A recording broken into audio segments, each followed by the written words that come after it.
በዚህ ሰዓት ለምእመናን የሚገባውን ትምህርትና መልእክት እንዲያስተላልፉ ለማድረግ ጥረት በማድረግ ላይ ነው የምንገኘውና ዛሬ የሚያስተምሩን መምህራችን በሊባኖስ ቤተክርስቲያን ላይ በአስተዳዳሪነት የሚሰሩ ከዛ በፊት ግን በኢትዮጵያ ያሉ የሰዋስወ ብርሃን ቅዱስ ጳውሎስ መንፈሳዊ ኮሌጅ ዋና መምህር ሆነው ለብዙ ዘመናት በመምህርነት ያገለገሉ እንዲሁም ደግሞ በክፍለ ሀገሩም ደግሞ የሀገረ ስብከቱ በሰሜን ጎንደር ዋና ስራ አስኪያጅ ሆነው በማገልገል ላይ የነበሩ በአሁኑ ሰዓት ግን ሊባኖስ ላይ ከምትገኘው ቤተክርስቲያን ያንዱ ቤተክርስቲያን አስተዳዳሪ ሆነው ያስተዳደሩ ያሉ መምህር ናቸው።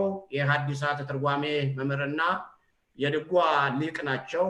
መጋቤ ሐዲስ የኔታ በሙሉ አስፋው ወደዚህ ፕሮግራማችን እንኳን ደህና መጡልን እያል ከዚህ በመቀጠል ያው በያሬዳዊውም ባለሙያ ያቋቋሙም የድጓ መምህር እንደመሆናቸው መጠን ወረቡንም ዝማሬውን ሊያቀርቡልን ይችላሉ። ከዛ በቀጥታ ወደ ትምህርቱ ነው የምንሄደው። አሁን ወደ መምህራችን ወደ መጋቤ ሐዲስ የኔታ በሙሉ አስፋው ወስዳቸዋለሁ። በስመ አብ ወወልድ ወመንፈስ ቅዱስ አሐዱ አምላክ። ብፁዕ አባታችን አቡነ ናትናኤል እንዲሁም ብፁዕ አባታችን መምህር ቀሲስ ቀለመወርቅ፣ ክቡር መጋቤ ብሉይ መምህር ዳንኤል፣ እንዲሁም የተከበራችሁ ካህናትና ዲያቆናት፣ ሌሎቹም አባቶች፣ ወንድሞች፣ እህቶች በእግዚአብሔር ስም እንደምን ዋላችሁ? ምስጋና የባህሪው የሚሆን ልዑለ ባሕርይ አምላክ እግዚአብሔር ፍጥረታትን ለምስጋና የፈጠረ ጌታ ለምስጋና በተፈጠርንበት ፍጡራን አንደበት ሁሉ ቅዱስና ምስጉን ስሙ ለዘላለም የተመሰገነ ይሁን። ሰብእትከ ዘኩያን አንትሙ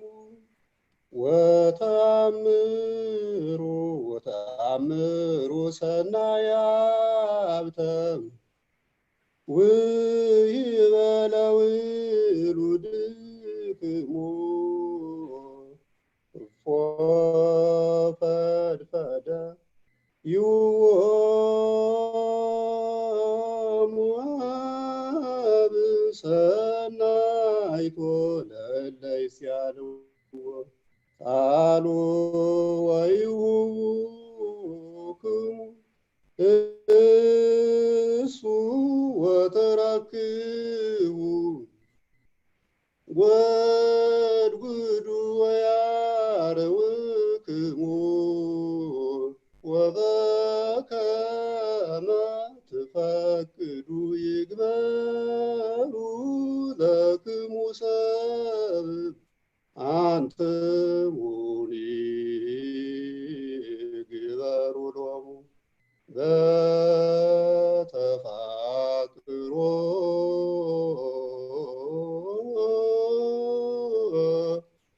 ወበፈሪሃ እግዚአብሔር ንበሩ ወይብስተ አምራኪቡቱ። ሰዎች ሊያደርጉላችሁ የምትወዱትን ሁሉ እናንተም እንዲሁ አድርጉላቸው። የማቴዎስ ወንጌል ምዕራፍ 7 ቁጥር 12። ለመነሻ የሚሆነን ርዕሳችን ዛሬ የምንማማርበት ርዕስ መድኃኒታችን ኢየሱስ ክርስቶስ ማቴዎስ ወንጌል የተናገረው ቅዱስ ያሬድም እንዲሁ ከጌታችን ከመድኃኒታችን ከኢየሱስ ክርስቶስ ትምህርት ወስዶ ሰዎች ይማሩበት ዘንድ በዜማ መልእክት በተለየ አሰጣጥና በተለየ አቀባበል ሰዎች ስነ ልቡናቸው መማረክ እንዲህ የተገብሩት በዜማ ያስተማረው ትምህርት ሲሆን ይህ ትምህርት ለዛሬ ባላለንበት ህይወትና ሰዎች ሊያደርጉት ለሚገባቸው ድርጊት አስተማሪ ሊሆን ስለሚችል ለትምህርታችን ርዕስ መነሻ ሆኖናል። የትምህርታችን ሰዎች ሊያደርጉላችሁ የሚተወዱትን ሁሉ እናንተም እንዲሁ አድርጉላቸው የሚል ይሆናል። እግዚአብሔር አምላካችን መድረኩን ተቆጣጥሮ የቀናውን ቃል እንዳስተላልፍ ለኔ ለኃጢአተኛው በሁሉ ቦታና በሁሉ ሁኔታ መስዬ ለምታየው ሁኜ ለማልገኘው አይምሮና ልቡ እንዲያድለኝ ለእናንተ ለሰሚዎቹ ሰው የሚጀሮና ሰው አይምሮ እንዲያድላችሁና እግዚአብሔር በመካከላችን እንዲገኝልን እግዚአብሔር ይፍቀድልን። ሰዎች ሊያደርጉላችሁ የምትወዱትን ሁሉ እናንተም እንዲሁ አድርጉላቸው። ይህን ቃል የተናገረው መድኃኒታችን ኢየሱስ ክርስቶስ ነው። ለጊዜው የተነገራቸው ጌታችን ኢየሱስ ክርስቶስን ተከትለው ይማሩ የነበሩ ከጊዜው በኋላ ለአስተማሪነት የተመደቡ ሐዋርያትና ከሐዋርያት ጋር ለነበሩ ሰዎች የተነገረ ቃል ነው።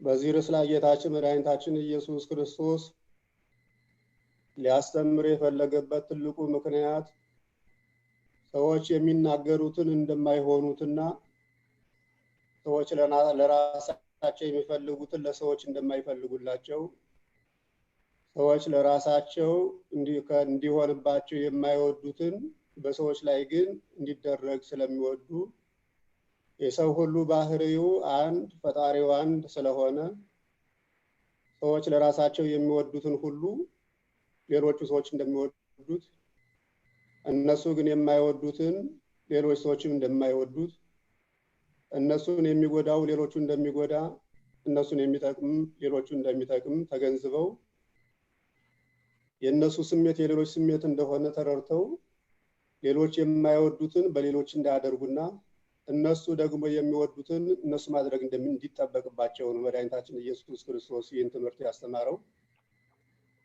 ሰው በተፈጥሮ ክፉን ነገር ይጠላል፣ መልካሙን ነገር ይወዳል።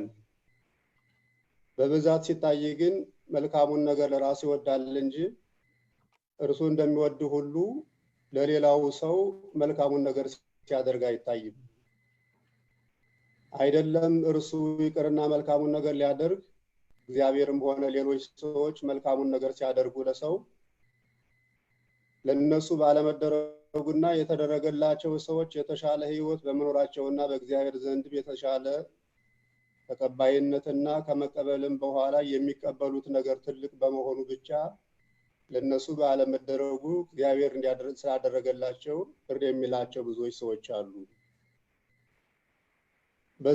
ከዚህ በላይ በርሱ ላይ እንደተገለጸው ግን ሰዎች በባህሪ ክፋት ሳይኖርባቸው ባህሪያቸውን ለክፋት የተጋለጠ በማድረጋቸው በዚህ ለሌሎቹ በዚህ ስጋዊ ዝምድናም ሆነ በሌላው መልኩ ርቀት ላለው ሰው ክፉን ነገር ሲመኙ በእነሱ በስጋዊ ዝምድናና በኃላፊነት ደረጃ ቀረቤታ ላላቸው ሰዎች ግን መልካሙን ነገር እንደሚመኙ መድኃኒታችን ኢየሱስ ክርስቶስ በዚህ ርዕስ ላይ ተናግሯል። ሰብእ ተቀንዘኩያን አንትሙ ሰዎች እናንተ በራሳችሁ ክፎች ስትሆኑ ነገር ግን ለሚቀርባችሁና ኃላፊነት ለወሰዳችሁባቸው ሰዎች ሁሉ ክፉን ነገር አታድርጉም። እናንተ ክፎች ናችሁ፣ ነገር ግን በእናንተ ጥላ ስር የሚኖሩ ነፍስ ያላወቁ በእናንተ ኃላፊነት ውስጥ ያሉ ኃላፊነት ለእናንተ የተሰጣችሁ ሰዎች ልጆቻችሁ እናንተ መካከል ልጁ ዳቦ ቢለምነው ድንጋይ ልጁ የሚበላ የአሳ ስጋ ቢጠይቀው እባብ የሚሰጠው ማን ነው? እናንተ እኮ ግን ክፎች ናችሁ። ክፎች ሆናችሁ እያላችሁ ግን ቀረቤታ ላላቸው ሰዎች ክፉ ነገር ስታደርጉ አትታዩ። ይህን ቀረቤታ ላላቸው ሰዎች እነዚህ ሰዎች ክፉ ነገር እንደማያደርጉ ከተገለጸ ቀረቤታ ለሌላቸው ሰዎች ግን ክፉ ነገር ያደርጋሉ ማለት ነው። ምክንያቱም ልጁ ቢለምነው ከእናንተ መካከል ክፉ የሚያደርግ ማን አለ? ክፎች ሆነው እያሉ ክፋትን የሚፈልጉት ለሌሎች ሰዎች እንጂ ለራሳቸው አይደለም። ፈላጊዎች ሆነው እያሉ የሚፈልጉትን ነገር ለራሳቸው እንጂ ለሰዎች አይደለም። ክፉን ለሌላ ሰው መልካሙን ለራሳቸው እስከ ቤተሰባቸው ይፈልጋሉ። ክፉን ነገር ግን ከራሳቸው ከቤተሰባቸው እንዲርቅላቸው ይወዳሉ። ነገር ግን ሰዎች ያልተረዱት ያለው ነገር ምንድነው? ለነሱ እግዚአብሔር ቀረቤታ እንዳለው ሲገነዘቡ ለሌሎች ሰዎች ግን እግዚአብሔር ቅርብ ይሁን ሩቅ ይሁን አለመለየታቸው ነው ትልቁ ችግር። እነሱ በስጋዊ ህይወት ለሚቀርቧቸው ሰዎች ተቆርቋሪነት እንዳላቸው እግዚአብሔርም ለነሱ ሲጠሩት እንደሚሰማቸውና ሲጠይቁት እንደሚሰጣቸው መረዳታቸው ጥሩ ሆኖና ትክክል ሆኖ እያለ በእነሱና በእግዚአብሔር መካከል ያለውም ቀረቤታ እንደተጠበቀ ሆኖ መኖሩን እየተገነዘቡ በሌሎችና በእግዚአብሔር መካከል ያለውን ዝምድና ግን ከነሱ ከስጋዊ ዝምድና የተሻለ ዝምድናና ቀረቤታ እንዳላቸው አድርገው አለመለካታቸው ነው። እፎ ፈድፈደይዎ ማብ ሰናይቶ ለለይስ ያለው እግዚአብሔርማ እናንተ ክፎቹ መልካም ነገር ማድረግ ከተገባችሁና ካደረጋችሁ እናንተ ክፉ ነገር ለብዙ ሰዎች ስታደርጉ ቀረቤታ ላላቸው ለትንሽ ሰዎች መልካም የምታደርጉ ከሆነ ለሚለምኗችሁ እግዚአብሔርማ ለሚለምኑት እንዴት አብልጦ አያደርግላቸው።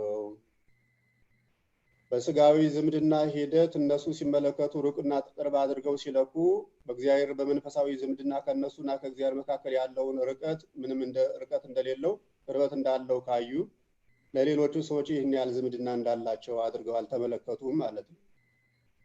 ምክንያቱም ስጋዊ ዝምድና ከሚሞት ዝምድናና መነሻ እስከተነሳ ድረስ በስጋዊ ዝምድና ሰው የተዛመደው ሰው ኃላፊና ሟች እስከሆነ ድረስ ስጋዊ ዝምድና ከሟቹ ስለተወሰደ ከሙት የተወሰደ ንብረት ሁሉ ሟች ስለሆነ ከሚጠፋ የተገኘ ሁሉ ጠፊ ስለሆነ በምድራዊ ዘርሐረግ ያለ ዝምድና ይርቃል፣ ይቀርባል፣ ጭራሹንም ይጠፋል። ወደ ላይ ያለው ዝምድናችን ከሰባት ቤት በኋላ ይጠፋል፣ ወደ ታችም ያለው ዝምድናችን ከሰባት ቤት በበታች ሲሆን ይጠፋል። በእግዚአብሔር በኩል ያለው ዝምድና ግን በዓለም ላይ ምን ጊዜም ያለው ዝምድና የሚቀየር አይደለም። ዝምድናው ሲታይ እግዚአብሔር የሁሉ አባት ነው። በየጊዜው የሚነሳው ሁሉም ሰው ደግሞ የእግዚአብሔር ልጅ ነው።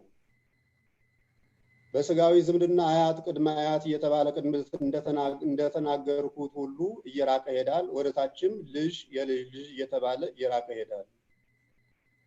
በእግዚአብሔር በኩል ያለው ዝምድና ግን ሁሉ ጊዜ እግዚአብሔር አባት፣ ሁሉ ጊዜ ሁሉም ሰው ልጅ። ትውልድ ይመጣል፣ ትውልድ ያልፋል፣ ትውልድ ይተካል። ነባሩም የእግዚአብሔር ልጅ ነው፣ ያለውም የእግዚአብሔር ልጅ ነው፣ የሚሞተውም የእግዚአብሔር ልጅ ነው። ይህንን ባለማወቅ ሰዎች የእግዚአብሔርና የሰዎችን ዝምድና ለይተው ባለመረዳታቸው አባትየው እግዚአብሔር ለሚሰጠው ስጦታ ሁሉ ሰዎች ከአባታቸው መቀበላቸውን ዘንግተው ለሰዎች ለምን ሰጣቸው በማለት ብዙዎቹ ይቀየማሉ። ብዙዎቹ በቀጥታ በአድራሻ ከእግዚአብሔር ዙፋን ስር ሄደው ልጆቹን ይከሳሉ።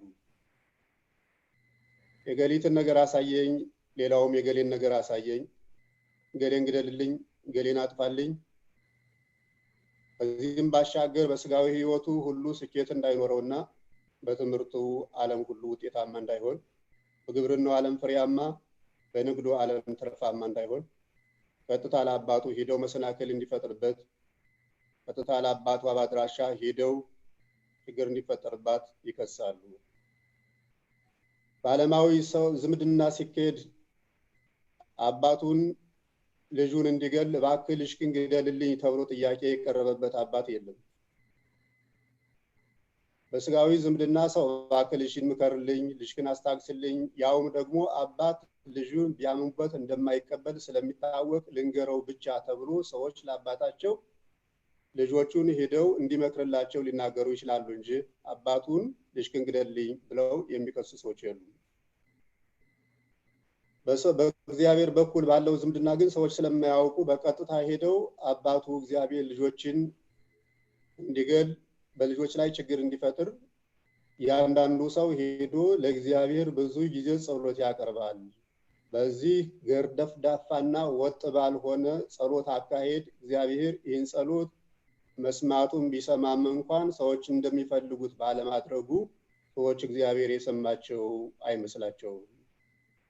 እግዚአብሔር ግን እናንተ ለሰዎች ክፎች ስትሆኑ ለሰዎች በኃላፊነት ላላችሁባቸው ሰዎች መልካም ማድረግን ከፈለጋችሁ እንዴት እግዚአብሔርማ ለሚወዱትና ለሚለምኑት አብልጦ ያድርግላቸው በማለት ሰዎች ሊደረግላቸው የሚገባውን ነገር ለሰዎች እንዲያደርጉ የሚመቻቸው መሆኑ በራሳቸው እንዲገነዘቡ የሰው ልጅ ባህሪው አንድ ነው የእግዚአብሔርን ባህሪው አንድ ነው እግዚአብሔር በአካል ሶስት ሲሆን ባህሪው ግን አንድ ነው የሰውም ልጅ በቢሊየን የሚቆጠር ሰው ቢኖርም ነገር ግን ባህሪውና ፍላጎቱ አንድ ነው ከጤና የተነሳና ከአስተዳደግ የተነሳ ከሃይማኖት የተነሳ አንዱ ለአንዱ ላይም አካሄዱ ከልምድ አንፃር ላይመቸው ቢችልም በተፈጥሮ የሚፈለጉ ፍላጎቶች ግን በሁሉም ሰው ልቡና ላይ አንድ ናቸው ምናልባት አንዱ ፍላጎቱን በሰብናው ይገተዋል ያንዱ ሰብና በፍላጎት ይሳባል በአንዱ ሰው አካል ውስጥ መሪ ሰብና ይሆናል በአንዱ ሰው አካል ውስጥ ደግሞ ሰብና ተመሪ ሆኖ ፍላጎት መሪ ይሆናል ፍላጎት የሚመራው ሰው የተለያየ የተቆራረጠ አስተሳሰብና ዓላማ ሲኖረው ይታያል ምክንያቱም ፍላጎት በየጊዜው ሲነሳ ስሜት በየጊዜው በሰውነት ውስጥ ሲቀጣጠል በየደቂቃው ለሚመጣው ስሜት አስተናጋጅ በመሆኑ ጸባዩ ወጥ ሆኖ ላይታወቅ ይችላል ሰብና በሚመራው ስሜት ውስጥ ሲከሄድ ደግሞ በሰብና በሚመራ ስሜት ውስጥ ሲከሄድ ሰው ሁሉ አንድ ነው ሰብና መሪ ከሆነ ልብላ የሚለውን ስሜት ሁሉ አሳግሶ የት ቦታ መብላት እንዳለበት ምን መብላት እንዳለበት በፕሮግራምና በአመራር የተያዘና የተካተተ ስለሆነ የሚበላውንም የሚበላበት ቦታንም ለይቶ ሰብና ይመራዋል ስለዚህ የተነሳ ብዙዎች ጿሚዎች የሚሆኑ ብዙዎች ታራሚዎች የሚሆኑ ፍላጎታቸውን እየገቱ የሚኖሩት ሁሉ ሰብና መሪ በሆነበት ሰብና አካሄድ ስለሚሄዱ ነው ከዚህ ውጭ ባለው ነገር ግን ህመሙ በሽታው ማንኛውም ነገር አንድን እንደሚሰማው ሁሉ ሌላውን ይሰማዋል ሐዋርያው ያዕቆብ ኤልያስ እንደኛ ሰው ነው እንደሚያምን ያመናል በማለት ባይታዊ ኤልያስ ያዘው ሰብና በስጋዊ ህይወት የምንመላለሰውኛ ካለን ሰብና የተለየ እንዳልሆነ አስረግጦ የተናገረው ስለዚህ ነው እና ሰዎች የሚወዱትን ለሰዎች እንዲወዱላቸው የሚጠሉትን ለሰዎች እንዲጠሉላቸው እነሱ እንዳይደርስባቸው የሚከላከሉትን ክልከላው ከነሱ አልፎ ለሌላው እንዲሆን እነሱ የሚወዱትን እንዲደረግላቸው የሚፈልጉትን ሰዎችም ሊፈልጉ ስለሚችሉ ለሰዎች እንዲያደርጉ ይሄን መሰረት በማድረግ ነው ልዑለ ባህርይ ኢየሱስ ክርስቶስ ሰዎች ሊያደርጉላችሁ የምትወዱትን ሁሉ እናንተም እንዲሁ አድርጉ ሰዎች ሊያደርጉላችሁ የምትወዱትን ሁሉ እናንተም እንዲሁ አድርጉላቸው ማለት አንዱን የሚሰማው ሌላው እንደሚሰማው አንዱ የሚፈልገው ሌላው እንዲፈልገው አድርጎ የተናገረው ከዚህ በመቀጠል ሊቁ ቅዱስ ያሬድ በተፋቅሮ ወፈሪሃ እግዚአብሔር ንበሩ ወይብሰም ልማዱቱ ከላይ የዘረዘርኳቸው ነገሮች መልካም ማድረግና ከክፉ ነገር መራቅ ሁሉ በማግኘት ጉልበት በማግኘት ስጋዊ ሀብት ጥቅም በማግኘት የተነሳ የሚከናወኑ ናቸው ነገር ግን ሰው በመሆኑ ብቻ ሊደረጉ በሚገቡ ነገሮች ሁሉ በእነዚህ ተባብራችሁ አንድ ሁኑ በማለት ሰው በጥረት የሚያገኘው ሀብት አለ ሰው በተፈጥሮ የሚያገኘው ሀብት አለ በጥረት የሚያገኘው ሰዎችን ከሰዎች ሊለያቸው ይችላል ምክንያቱም አንዱ የሀብታም ልጅ ሆኖ ከመጀመሪያ ህይወቱ ጀምሮ የተስተካከለለት ይሆናል አንዱ ከደሃ ህብረተሰብ ተወልዶ እየወጣ እየወረደ እየደከመ ነገሮች ሁሉ በድካም የታቀቡ ሆነው አንድ ቀን ይሳካለታል ወይ ሳይሳካለት ይቀራል ስለዚህ በሰዎች መካከል በማግኘትና ባለማግኘት በመማርና ባለመማር ልዩነት ሊኖር ይችላል እነዚህን ሰዎች ልዩነት ያላቸውን ሰዎች አንድ ነገር አድርጉ ማለት አይቻልም ምጽዋት መጽውቱ ቢባል ደሃው ምጽዋት የታግንቸ ሊል ይችላል ምጽዋት በመጽወት ለሀብታሙ ተራ ነገር ሊሆን ይችላል ተንበርኮ ስገድ ቢባል ተንበርኮ መስገድ አካል አለው ይሆናል አካል የሚራመድበት አካል ለሌለው ግን ተንበርኮ መስገድ እጅግ ሩቅ ይሆናል ጾም ቢባል ጾም መጾም በሽታ ለሌለበት ሰው ብቻ ሊሆን ይችላል በሽታ ላለው ግን ጾም መጾሙ ራሱ ፈተና ሊሆን ይችላል። ከዚህም የተለዩ ሌሎች ነገሮች ሁሉ በሰው ዘንድ ያሉ ነገሮች በበሽታ ምክንያትና በሀብት ምክንያት ሊለዩ ይችላሉ። በሽታም ሀብትም ሌላውም የማይለየው ሁሉ ሰው በመሆኑ ሊያገኘው የሚችለው ግን በተፈጥሮ የሚሰጥ ሀብት አለ። ስለዚህ እግዚአብሔርን መምሰል በብዛት በተፈጥሮ በሚሰጥ ሀብትና እስከ ሰዎች ጋርም አንድ ሆኖ መኖር በተፈጥሮ የሚሰጥ ነው። ይህም ሲባል በተፋቅሮ ወበፈሪሃ እግዚአብሔርን በመፍራትና እርስ በርስ በመዋደድ ኑሩ። እኒህ አሁን ሰው ወጥቶ የሚያገኛቸው ሰው ወርዶ የሚያጠራቅማቸው በወጣትነት ዘመን የሚገኙ በእርጅና ዘመን የሚታጡ ሴቶች የሚያገኟቸው ወንዶች የሚያጧቸው በጾታቸው ወንዶች የሚያገኟቸው ሴቶች የሚያጧቸው ልጆች በለጋነት እድሜያቸው ምንም ነገር የሚያገኙት ነገር ሳይኖር የሚያጧቸው ከአባት ብቻ ሌላውን ነገር የሚያገኙ ልጆች የሚያጧቸው አባቶች ሀብትና ጉልበት በመኖራቸው የሚያገኟቸው ንብረቶች አይደሉም፣ ሰው በመሆናቸው ብቻ የሚገኙ ንብረቶች ናቸው። መስጠት ከማግኘት እንደሆነ ሁሉ ማስተማርም ከመማር እንደሆነ ሁሉ ሌላውን ነገር መስራትም ከጉልበት መጠንከር እንደሆነ ሁሉ ነገር ግን ከማግኘት በሚደረገው ነገር ብቻ ሳይሆን ሰው በሰውነቱ በሚያገኛቸው ነገሮች ኑሩ ተባብራችሁ በማለት መስጠት ከማግኘት የተነሳ የሚመጣ ቢሆንም እናንተ ግን በፍቅርና በአንድነት በሰላም ተባብራችሁ ኑሩ በማለት ሰው በጥረት ከሚያገኘው ይልቅ በተፈጥሮ በሚያገኘው ተስማምቶ ቢኖር እግዚአብሔርን ደስ ማሰኘት ራሱን ደስ ማሰኘት እንደሚችል ለሁሉም እግዚአብሔር ሊቀበለው የሚችል ከመጀመሪያ ደረጃ በውስጡ ባለው በተሰጠው እንደሆነ አስረግጦ ሊቁ ተናግሯል። ስለዚህ ሰዎች ሊደረግላቸው የሚወዷቸው ነገሮች አሉ፣ ከእግዚአብሔርም የሚፈልጓቸው አሉ፣ ከሰውም የሚፈልጓቸው ነገሮች አሉ። በእግዚአብሔርም በኩል እንዳይደረግባቸው የሚፈልጓቸው ነገሮች አሉ፣ በምድርም በሰዎችም በኩል እንዳይፈልጓቸው የሚፈልጓቸው ነገሮች የሚመኟቸው ነገሮች አሉ። ለምሳሌ ሰዎች ከእግዚአብሔር ምን ይለምናሉ? ምን ይፈልጋሉ ቢባል ጤና ይፈልጋሉ፣ እድሜ ይፈልጋሉ። ሲበዛም ከዚያ ባለፈ ደግሞ ከሞት በኋላ ባለው ህይወት ከዚህ ዓለም በኋላ ባለው በሰማይ አገር ባለው በሰማይ በዚያ በእግዚአብሔር ቀኝ መቆምን የህይወት ቃልን መስማትን የህይወት ቃልን ከመስማት በኋላም በህይወት አገር በህይወት መኖርን ይወዳሉ። ይህንን ለእነርሱ በምን እንደሚገኙት ይቃሉ። ይህንም ለሰዎች ይመኙ። ለእናንተ ሊደረግላቸው የምትወዱትን ሁሉ እናንተም እንዲሁ አድርጉላቸው።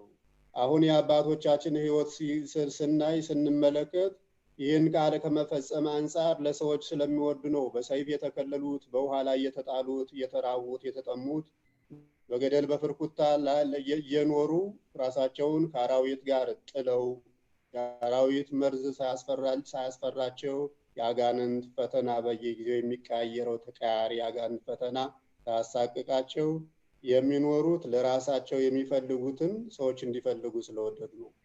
ለመጽደቅ ብቻ ቢሆን ለራሳቸው ቢሆን ኑሮ በአንድ ቦታ ላይ ተሸውጠው መንግስቱና ጽድቁን ማግኘት ይችሉ ነበር። ነገር ግን ድነው ለማዳን ለባህሪ አምላክ እግዚአብሔር ምንም ሳይቸግረውና ምንም ነገር ሳይጎልበት የጎደለባቸውን ሰዎች ጉድለት ለመሙላት እንደመጣ ሁሉ በእርሱ እግር የተተኩና በእርሱ ህይወት የሚመላለሱ የአስተማሪነቱን ዙፋንና ወንበር ያዙ ሁሉ ለራሳቸው ሳይሆን ለብዙዎቹ መከራ እያዩ የሚኖሩት ለእነርሱ የሚፈልጉትን ለሰዎች እንዲሆንላቸው በመፈለግ ነው። በዚህ ዓለም ላይ ሀብትና ንብረት የሚኖሩት አባቶችም እና አብርሃምን እና ኢዮብን ስንመለከት ለራሳቸው ሳይሆን የሚኖሩት በእነርሱ ላይ ሀብታቸው እነርሱ በሀብታቸው እንዲኖሩ የሚፈልጉት ሀብታቸውን ለብዙዎቹ ሰዎች መኖሪያና ለመንግስተ ሰማያት መመሪያ እንዲሆናቸው በመፈለግ ነው። ስለዚህ ስለሆነ እነሱ ደግሞ በቅዱሳኑ ለራሳቸው ክፉን ነገር በሰማይ ያለውን ክፉን ነገር ይከላከላሉ። ሰዎችም ያን ነገር እንዲከላከሉና እግዚአብሔር እንዲከላከልላቸው እንዲማጸኑ አዘውትረው ይናገራሉ ማለት ነው። ይሄን ማድረግ እንደገና በሌላ መልኩ ሲታይ ሰዎች በዚህ ዓለም ላይ ሰዎች እንዲጠሏቸው አይወዱም፣ እንዲናቁም አይወዱም፣ እንዲራቡም አይወዱም። ይህንን ግን ሁሉም ሰው በየግሉ እየሆነ ሁሉም ሰው አይወደውም። ማንም እንዲናቅ አይወድም፣ ማንም እንዲደይ አይወድም። ስለዚህ ለበእናንተ የማይደረገው እንዲሁ አታድርጉ። አንድ ሰው እንዲደህይ አንዱ ሰው ሊፈልግ ይችላል። ነገር ግን ራሱ ያልፈለገው ሌሎች ስለማይፈልጉት ይህን ነገር ማድረጉ በራሱ ውጤታማ እንደማያደርግና እግዚአብሔር እንደማይቀበለው ነው። ለእናንተ የሚደረገውን ሊደረግላችሁ የምትፈዱትን በእግዚአብሔር ዘንድ እናንተ ለወንድሞቻችሁ እንዲደረግላችሁ አድርጉ። ሰዎች ሊያደርጉባችሁ የማትወዱትን ነገር እናንተም እንዲሁ በሰዎች ላይ አታድርጉ። የሰው ልጅ የህይወት መሰረቱ ከመፈለግና የእግዚአብሔርን ጸጋ በማግኘት መካከል የተመሰረተ ስለሆነ ሰው ፈልጎ መልካሙን ነገር መፈለጉ ብቻ የእግዚአብሔር ቸርነት ከሌለበት ሊያገኝ አይችልም። ድነት የሚሰጠው በፍላጎትና በስጦታ በእግዚአብሔር ምሕረት መካከል ነው። ስለዚህ ስለሆነ እነርሱም ለሰዎች የሚድኑባቸውን ነገሮች ሲፈልጉ እነሱ የሚድኑበትን ነገር ሲፈልጉባቸው ነው ይንቃል የተናገረው ማለት ነው። ሌላው ማድረግ ብቻ ሳይሆን የሚደረገውን መውደድ ልዩ ስጦታ ነው። ብዙዎቹ ነገሮች ሰዎች ለሰዎች ሊያደርጉላቸው አይችልም። በስጦታም ቢሆን ብዙ ሰው የተረፈ ንብረት ስለሌለው ለአንዱ ንብረቱ ሊሰጥ አይችልም። ነገር ግን የሚሰጠው ሲሰጥ የሚቀበለው ሲቀበል ይህን ስራ መደገፍና መውደድ ትልቅ ስጦታ ነው። መስጠት ብቻ ሳይሆን ስጦታውን በራሱ መደገፍ ማለት ነው። በቤተክርስቲያናችን ስርዓትም የሚነገረው ታላቁ ነገር ይህ ነው። በቅዳሴው ላይ አዘውትረን ሁልጊዜ የምንጸልየው ጸሎት አንድ የስጦታ ጸሎት የሚባለው ጸሎተ መባው ላይ ወለለኔ አልቦሙ ያው ዘበጽድቅ ወከፍ መባው ሊሰጡ እየወደዱ የሚሰጡት የሌላቸውን እንደተቀበሉ እንደሰጡ አድርገ ተቀበልላቸው ወይም የምትቀበል አንተ ነህ። ሊሰጡ ወደዋል። የሰጦችንም ስጦታውን ወደዋል። ሊሰጡ ሰዎች ሲሰጡ ሲያዩ እጅግ ያን ስጦታ ወደዋል። መስጠታቸው ጥሩ ነው፣ ደስ ይላል ብለው ተቀብለውላቸዋል፣ ድጋፍም አድርገዋል። እነዚህ ሰዎች ስለሌላቸው ያላቀረቡበት ምክንያት አለመኖሩ ሲሆን ስለሌላቸው አላቀረቡም። ያላቀረቡበት ምክንያት አለመኖር ብቻ ነው። ምክንያቱም ምቀኞች ሳይሆኑ ያቀረቡትን ስጦታ እግዚአብሔር እንዲቀበልላቸው እነሱም ተቀበለውላቸዋል። ስለዚህ ካህኑ በዕለቱ የሚቀድሰው የነዚህን ያመጡትን የነገብረገሌን የነመተገሌን የነገሌን ስለቤተሰቦቻቸው ስለራሳቸው መባውን ያመጡትን ሰዎች ስጦታ ተቀበልላቸው። ግን ጌታ ይህን ስጦታ ተቀበልላቸው ብቻ የምለምንህ አይደለም። በዚህች ቤተክርስቲያን ያሉት በሩቅም በቅርብም ያሏት ሰዎች ሁሉ የሚሰጡ ብቻ ሳይሆኑ የሌላቸውም ናቸውና ነገር ግን የነሱም ስጦታን የሚወዱና የተሰጠውን ሁሉ የሚቀበሉ ስለሆኑ አንተም እንደሰጡ አድርገህ የሰጡትን ስጦታ ያልሰጡትን ሰዎች ሁሉ የልቦናቸውን ስጦታ እንደ ቀጥተኛ ስጦታ አድርገህ ተቀበልላቸው በማለት ሰው ስጦታን ብቻ መስጠት ሳይሆን የሰጡ ሰዎችም ስጦታ መቀበል እንዳለበት ቤተክርስቲያን እንዲሁ የሰጡትን ብቻ ሳይሆን ሊሰጡ የሚወዱትን ባለማግኘታቸው ብቻ የተከለከሉትን ሰዎች የምትቀበልና ለጌታዋም እንዲሁ ይህንን ጸሎት የምታቀበል መሆኗ ብዙ ጊዜ ይታያል፣ ይነገራል። ስለዚህ ሰዎች መስጠት ብቻ ሳይሆን የተደረገውን ድርጊት ሁሉ መቀበል አሁን እኛ የሚያቅተን ነው። እኛ ካላደረግነው ብቻ የምንል ሰዎች አሉ። እግዚአብሔርም ሲያደርግ ምቀኝነት፣ ሰውም ሲያደርግ ምቀኝነት። ብዙዎች ሰዎች በእነሱ ማድረግ የሚፈልጉትን ነገር ልምዳቸውና ክፋታቸው አላስደረጋቸው ሲል ያንን መልካም የሚያደርገው ሰው መልካም ተብሎ እንዳይወደድ ለምን ይህን ታደርጋለህ? ለምን ንብረትህን ታባክናለህ? ለምን እንዲህ ብለህ ትናገራለህ? ለምን ይህን ትመክራለህ? ለምን ትመክራቸዋለህ? እነሱ ክፎች ስለሆኑ እኮ አንተን አይሰሙህም፣ አንቺን አይሰሙሽም። ይህን እኮ አላውቀው ብለው አይደለም፣ ስለማይወዱ ነው፣ ስለማይፈቅዱ ነው በማለት መልካም የሚያደርጉ ሰዎች መልካም እንዳያደርጉ መልካምነታቸውን አልቀበልላቸው ሲሉ ይታያል። በእግዚአብሔርም በኩል ደግሞ መልካም ሲደረግላቸው እጅግ የሚነዳቸው ሰዎች አሉ። በተለያዩ ምክንያቶች ማለት ነው። በብዙ ቦታ ላይ በብዙ ስራዎች የተሰማሩ ሰዎች ሁሉ መልካሞች አይደሉም፣ ግን መልካም የሚፈልጉ ናቸው። መልካም የሚፈልጉ ሰዎች መልካም ሲደረግላቸው ግን ቅሬታ አለባቸው። ለሌሎቹ ሰዎች መልካም ሲደረግላቸው እና ማድረግ ብቻ ሳይሆን የተደረገው ሰው ያደረገውን መውደድ፣ እግዚአብሔር ያደረገውን መውደድ እግዚአብሔር ላንክሮ ጌትነቱ እንዲደነቅ አምላክነቱ እንዲታወቅ የሰራቸው ስራዎች አሉ። እነርሱንም መውደድ አለመናቅ። በዚህ ዓለም ላይ የሚናቅ ክፉ ስራ ብቻ እንጂ እግዚአብሔር የሰራው ሁሉ መልካም ነገር ነው። ሁሉንም ግን ማድነቅ፣ በሰው ላይ የሚያደርገውንም መቀበል፣ የእግዚአብሔርንም ሰውም ለእግዚአብሔር የሚያደርገውንም መቀበል፣ ለወንድም ለእህቱ የሚያደርገውንም መቀበል፣ ማሞገስ፣ ትክክል ነህ፣ አይዞ በርታ፣ በርቻ፣ አይዞች፣ ትክክል ነሽ ማለት፣ መደሰት። ይህ ስለሆነ መስጠት ብቻ ሳይሆን መቀበልም ትልቅ ስጦታ እንደሆነ ነው። ሊያደርጉላቸው የምትወዱትን እናንተ ማድረጉ ብቻ ሳይሆን መስጠቱ በቀጥታ ከእጅ የሚወጣውን ወጭ ብቻ ሳይሆን ሰዎች ለሰዎች፣ እግዚአብሔር ለሰዎች፣ ሰዎችም ለእግዚአብሔር የሚያደርጉትን ሰዎች ለእግዚአብሔር ተገዦች ሲሆኑ ለእግዚአብሔር የሚገዙ ሰዎች እንዳይገዙ አለማድረግ፣ እንደ ልማድና እንደ ባህል ሃይማኖትን እየሰነጠቁ ሰዎች ወደ ክፋት እንዲመጡ የክፋት መንገድን ብቻ አለማሳየት። ክፉ የሚያሳዩ በእግዚአብሔር መንገድ በኩል ክፉን ነገር የሚያሳዩ እንጂ መልካም የሚያሳዩ ሰዎች እጅግ ጥቂቶች ናቸው። የሰው ልጅ ጥንካሬ ደግሞ ከብዙ ሰዎች ሕይወት ጋር የተመሰረተ ነው። በአሁኑ ሰዓት ማቱ የበዛው ምሕረቱ እና ቸርነቱ በዓለም ላይ ባያንስም እንኳን ለሰዎች ሲሰጥ የማይታየው ሰዎች ከሚያደርጉት ድርጊት የተነሳ በሚመጣ አካሄድ። ስለዚህ ሰዎች ሊያደርጉት የሚገባውን ነገር ሁሉ ሰዎች ሲያደርጉት እጅግ ለሰዎች ማድነቅና ሰዎችን ማበረታታት ይጠበቃል ማለት ነው። ይህን ልልበት የቻልኩት የት ላይ ተነስቼ ነው ብትሉ በማቴዎስ ወንጌል ምዕራፍ 20 ቁጥር 13 ላይ ባለው ኃይለ ቃል በመነሳት ወዳጄ ሆይ አልበደልሁም፣ በአንድ ዲናር ተስማምቼአለሁ። ተስማምቼ የለምን ይላል። ወዳጄ ሆይ አልበደልኩህም፣ ወዳጄ ሆይ አልበደልሁም፣ ጠዋት በአንድ ዲናር ተስማምቼ የለምን? የሚደርስን ይዘህ ሂድ። ጠዋት የተስማማነውን ማለት ነው። እኔም ለዚህ ለኋለኛው እንዳንተ ልሰጠው እወዳለሁ። ለኋለኛው በሃይማኖት መንገድ ኋላ የመጣው በምሕረት መንገድ ኋላ ለተመለሰው፣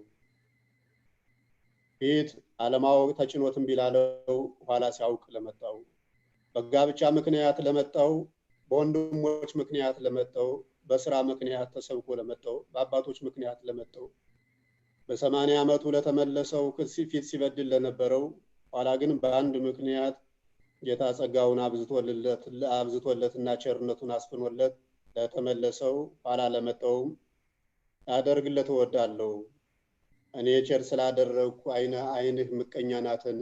እኔ ቸር ስላደረግኩ አይንህ ምቀኛ ናትን? ይህን ቃል ለምን ተናገረ ጌታ? በምን ምክንያት ነው? ሰዎች ለሰዎች ለምን መልካም ታደርጋለህ በሚል በአንድ ሀብታም ሰው የስራ ደሞዝ ክፍፍል ላይ ነው። ጌታ በምሳሌ ሲያስተምር አለ፣ አንድ የወይን አትክልት ያለው ሰውዬ ነበር። ያ ሰው ለወይኑ አትክልት ሰራተኛ እንደሚያስፈልገው ያውቃል። የወይንን ጥቅምም ያውቃል፣ የሰራተኞችን ጥቅምም ያውቃል። ጠዋት ቀደም ብሎ ወጣና በአደባባይ ሰራተኞች በሚቆሙበት ቦታ ሄዶ ሰራተኞች ልትሰሩ ትፈልጋላችሁ? ስራ የሚሰራ ማን ነው? እኛ እንሰራለን። ኑ ስንት ነው የሚከፈላችሁ? አንዳንድ ዲናር እከፍላችኋለሁ። ሰዎች የሚከፍሏችሁ ይሄን አይደለም፣ ከሰዎች አልጨ ግን ይሄን እከፍላችኋለሁ። ኑ ወደ ስራው ሂዱ። እሺ እንሄዳለን፣ እንሰራለን። ቶሎ ሄደው ስራ ላይ ተሰማሩ። የሚሰሩበት ሰዓትም የተወሰነ ነው፣ የሚያገኙትን ገንዘብም ክፍያ የተወሰነ ነው። ይህ ነው ትልቁ ነገር ማለት ነው። የሚሰሩት ስራም የታወቀ ነው፣ የሚያገኙት ክፍያም የታወቀ ነው። የሚሰሩት ስራ 11 ሰዓት በላይ ነው፣ የሚከፈላቸውም በዚያ ሰዓት ነው። ቀን ደሞዝ የሚከፈል ሰው የለም። ሰራተኛ ቢቸኩል ደሞዙን የቀን የዋለበትን የተስማማበትን አቶ ሊሄድ ካልቻለ በቀር ከ6 ሰዓት እስከ 6 ሰዓት ሰርቶ እኔ በቃኝ ብሎ አቋርጦ የሚሄድ የለም። ስምምነቱ በሰዓት ጭምር ነው። ሰው የማያውቀውም ትልቁ ነገር ነው። አቋርጦ ደሞዝ እንዲከፈለው በእግዚአብሔር ዘንድ ይወዳል። አቋርጦ ለሄደ የሄደ ሰው ደሞዝ የማይከፈለው መሆኑን በዓለም ላይ ይዘነገዋል። አቋርጦ እግዚአብሔር ደሞዝ እንዲሰጠው ሲፈልግ እግዚአብሔር ደግሞ ሰዓቱ ሳይደርስ እንደማይከፍል ሰው አይገነዘበውም። ከዚያ በኋላ ያ ሰው ተመልሶ ሄደና እንደገና ተመልሶ ሲሄድ አጋጣሚ በአደባባይ ሰዎች ቆመዋል። ተመልከቱ እንግዲህ ስራ የሚፈለገው ለስራው ብቻ ሳይሆን ለሰራተኞችም ነው። ስራ የሚያተርፈው ለሁለት ሰዎች ነው። ለሚሰሩ ሰዎችም ለሚያሰሩ ሰዎችም ነው ስራ የሚያተርፈው። ሰራተኛ የሚመስለው ሀብታሙ ብቻ የሚያተርፍ ነው፣ ጠማማ ልቡና ሲኖረው ማለት ነው። ስራው የሚያተርፈው ግን ለሁለቱ። ስራ መኖሩ የሀብታሙ ድርጅቱ መኖሩ የሚጠቅመው ለሰራተኞችም ላሰሪው። በተለየ ሁኔታ ካሰሪው ይልቅ ሰራተኞችን አንድ ስራ ይጠቅማል። ምክንያቱም አሰሪው የሚበላው አንድ እንጀራ ነው። ድርጅቱም ትቶም ያለውን ነገር ቢበላ ይችላል። ሰራተኞች ግን በብዛት በየጊዜው እየተቀያየሩ የሚኖሩት በዚያ ድርጅት ስለሆነ የድርጅቱ መኖር የብዙዎች ሰዎች መኖር ከሰራተኛው ከአሰሪው ይልቅ ለሰራተኞቹ ይጠቅማል።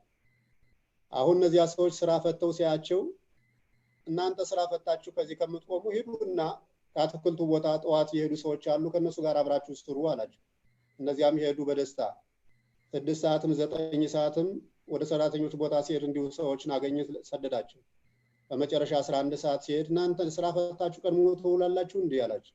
ስራ እኮ አተን ነው የሚያሰራን አተን እኮ ነው ከዚህ ዋልናል። ሄዱ ስሩ፣ ባለው ሰዓት ሄዱ ስሩ ከአትክልቱ ከዚህ ቦታ ሄዱ ሰሩ። 12 ሰዓት 11 ሰዓት የሰሩ ሰዎች አሉ፣ 6 ሰዓት የሰሩ ሰዎች አሉ፣ 3 ሰዓት የሰሩ ሰዎች አሉ፣ 9 ሰዓት የሰሩ ሰዎች አሉ፣ 1 ሰዓት የሰሩ ሰዎች አሉ። እዚያ በኋላ ገንዘብ ለሚከፍለው ለቅርብ ባለሟሉ ሀብታሙ ጠራና ሂድ ጠዋት የተስማማ ነው 1 ዲናር ነውና ለሁሉም 1 ዲናር ስጣቸው። ለሁሉም ለሁሉም ስጣቸው። 11 ለመጡትም ስጣቸው። እንዲሁም የምትጀምረው ስጦታውን የምትጀምረው ከላይ ነው። ስራው የተጀመረው ከታች ነው። ደሞዝ ክፍያ የሚጀምረው ግን ከላይ ነው። ከ11 ሰዓት ከ11 ሰዓት ከመጡት ጀመረና 1 ዲናር መስጠት ማደል ጀመረ። ያን ጊዜ ለ11ዎቹ ሲሰጡ የ9ዎቹ ይመለከታሉ፣ ለ9ዎቹም ሲሰጡ የ6ዎቹ ይመለከታሉ፣ ለ6ዎቹ ሲሰጡም የ3ቱ ይመለከታሉ፣ ለ3ቱ ሲሰጡም ጠዋት የሄዱት ይመለከታሉ። ጠዋት የሄዱት ከላይ በ1 ዲናር ሲጀምር ለነዚያ 11 ሰዓት ላይ ሄዱት 1 ዲናር ከሰጣቸው ለነሱ ደግሞ አብልጦ የሚሰጣቸው መስሏቸው ነበር። ከነሱ ሲደርስ ያለው 1 ዲናር ነው። ለምን እንዲህ አደረገ? ምን ነው እኛ ውርጩንም ፀሐዩንም ታግሰን ያል መከራ ተቀበለን እስካሁን ድረስ ብዙ ሰራን፣ ብዙ ማተረፍንልህ። እነዚህ ሰዎች ግማሾቹ የመጡ 3 ሰዓት ሌሎቹ 6 ሰዓት ነው። የኛማ ታዲያ ብዙ ሰርተን ያኛ የባሱ ሰዎች ሌሎች ሰዎች አሉ ወይ በ11 የመጡ? በ11 ሰዓትም የመጡ ሰዎች አሉ። ስለዚህ ለነሱ 1 ዲናር ሰጠ፣ ለኛ እንዴት 1 ዲናር ሰጠናል? ባለጸጋው አዘነ። ዞር አለና ጠዋት በመጣው መካከል አንዱ ወዳጅ ሆይ ያልበደልሁም፣ ጠዋት የተስማማነውን ሰጥቻለሁ፣ መልካም ነገር ስላደረኩ አይንህ ምቀኛ ነውን በማለት እንደመለሰለት ይነገራል። ይህ ሰጩ ባለጸጋው ሀብታሙ የሥራው ባለቤት ጌታችን ኢየሱስ ክርስቶስ ነው። ሰራተኞቹ ግን በዓለም ላይ በተለያየ ስራ መስክ የተበተኑትና የተሰማሩትን ሰዎችን የሚወክል ቃል ነው። እግዚአብሔር እንደወደደና እንደፈቀደ ለሁሉም ሰው በመጣበት ሰዓት አንዱን ደሞዝ ይሰጣል። ደሞዙ አንድ ነው፣ ልጅነት ነው፣ መንግስተ ሰማያት ነው፣ ለዘላለም መኖር ነው። ለሁሉም ይህንን እኩል ይከፍላል። በዚህ ውስጥ የምናየው 2 ሰዎች ነው፣ የጌታን ቸርነትና የሰዎችን ምቀኝነትና ተንኮልና ምቀኝነት። ሰው ምን ያህል ለሰው ምቀኛነት አስተሳሰብ በውስጡ እንዳለበት ለማሳየት ነው ጌታ ኢየሱስ ክርስቶስ ከኋለኞቹ ጀምረ ስጥ ያለው ወይም በእንዲህ አይነት ትምህርት ያስተማረው። ይህን ባይፈልግ ይህንን የኛን ማንነትና የሰዎችን መልካም ነገር ማግኘት መጥላታችን ለማሳየት ባይፈልግ ኑሮ ሰው ለሰው መልካም እንደሆነ ውስጡን እንዲያውቅ ባይፈልግና ባይጥር ኑሮ ጌታችን ኢየሱስ ክርስቶስ ጠዋት በስራ ላይ ከተሰማሩት ሰዎች ጀምሮ ደሞዝ መስጠቱን ይጀምር ነበር። 1 ሰዓት ከመጡትና ወደ ወይኑ ቦታ ከሄዱ ሰዎች ቢጀምር ኑሮ 11 ሰዓት ላይ የመጡት ሰዎች የተከፈላቸውን ሌሎች ስለማያውቁ ሌሎች ሰዎች የሚናገሩት ንግግር አሁን ለትምህርት በዚህ መጽሐፍ ላይ ባልሰፈረ ነበር። ግን ሊያስተምረን ስለወደደ ነው። በ11 ሰዓት በመጡት ሰዎች ላይ ደሞዝ ክፍያ ተጀመረ። ደሞዝ ለእነዚያኞቹ ሲሰጥ ከታች ያሉ ሰዎች ተናገሩ የተባለው ከታች የመጡት ሰዎች በአንድ ሰዓት የመጡት ግን የተስማሙት በአንድ ዲናር ነበር። አንድ ዲናራቸው ሳይጎልባቸው ሰዎች ለምን አገኙ? እዩ ተመልከቱት። ማለት ሰዎች ለምን አገኙ? አሁን ማድረግ ብቻ ሳይሆን የሚደረግላቸውንም መውደድ ነው። ለነሱ የሚደረግላቸውንም ለሰዎች የሚደረገውን መውደድ ነው ያልኩ ከዚህ የተነሳ ነው። እግዚአብሔር ለሰዎች ያደረገላቸውን መውደድ ያደረገውን ድርጊት በደስተኝነት ስሜት መቀበል በራሱ ያጸድቃል። ምክንያቱም ስራውን መልካሙን ነገር ወደነዋል። ሰዎች የሚያደርጉትን ነገር መደገፍ በራሱ መልካም ሲያደርጉ መደገፍ ያጸድቃል ሰዎች። ለምን ሲባል እነዚያ ቢሰሩትን በድርጊቱ ተሳታፊዎች ሆነናል። ድርጊቱን ተቀብለን ነው። ይህ ስለሆነ ከማድረግም ባሻገር የሚደረገውን ድርጊት ጥሩ ከሆነ መቀበል፣ መጥፎ ከሆነ ደግሞ አለመቀበል፣ በጎ አድርገሃል አለማለት፣ መልካም ሲደረግላቸው እንደመውደዱ ሁሉ ማለት ነው። ከእግዚአብሔር የሚገኘውን ግኝት ሰዎች ሳያገኙ እየጣሩ እየጸለዩ ሲኖሩ ለነሱ ደግሞ ማዘን። አሁን ችግረኞችን የምንወደውም ከዚህ የተነሳ ነው ማለት ነው።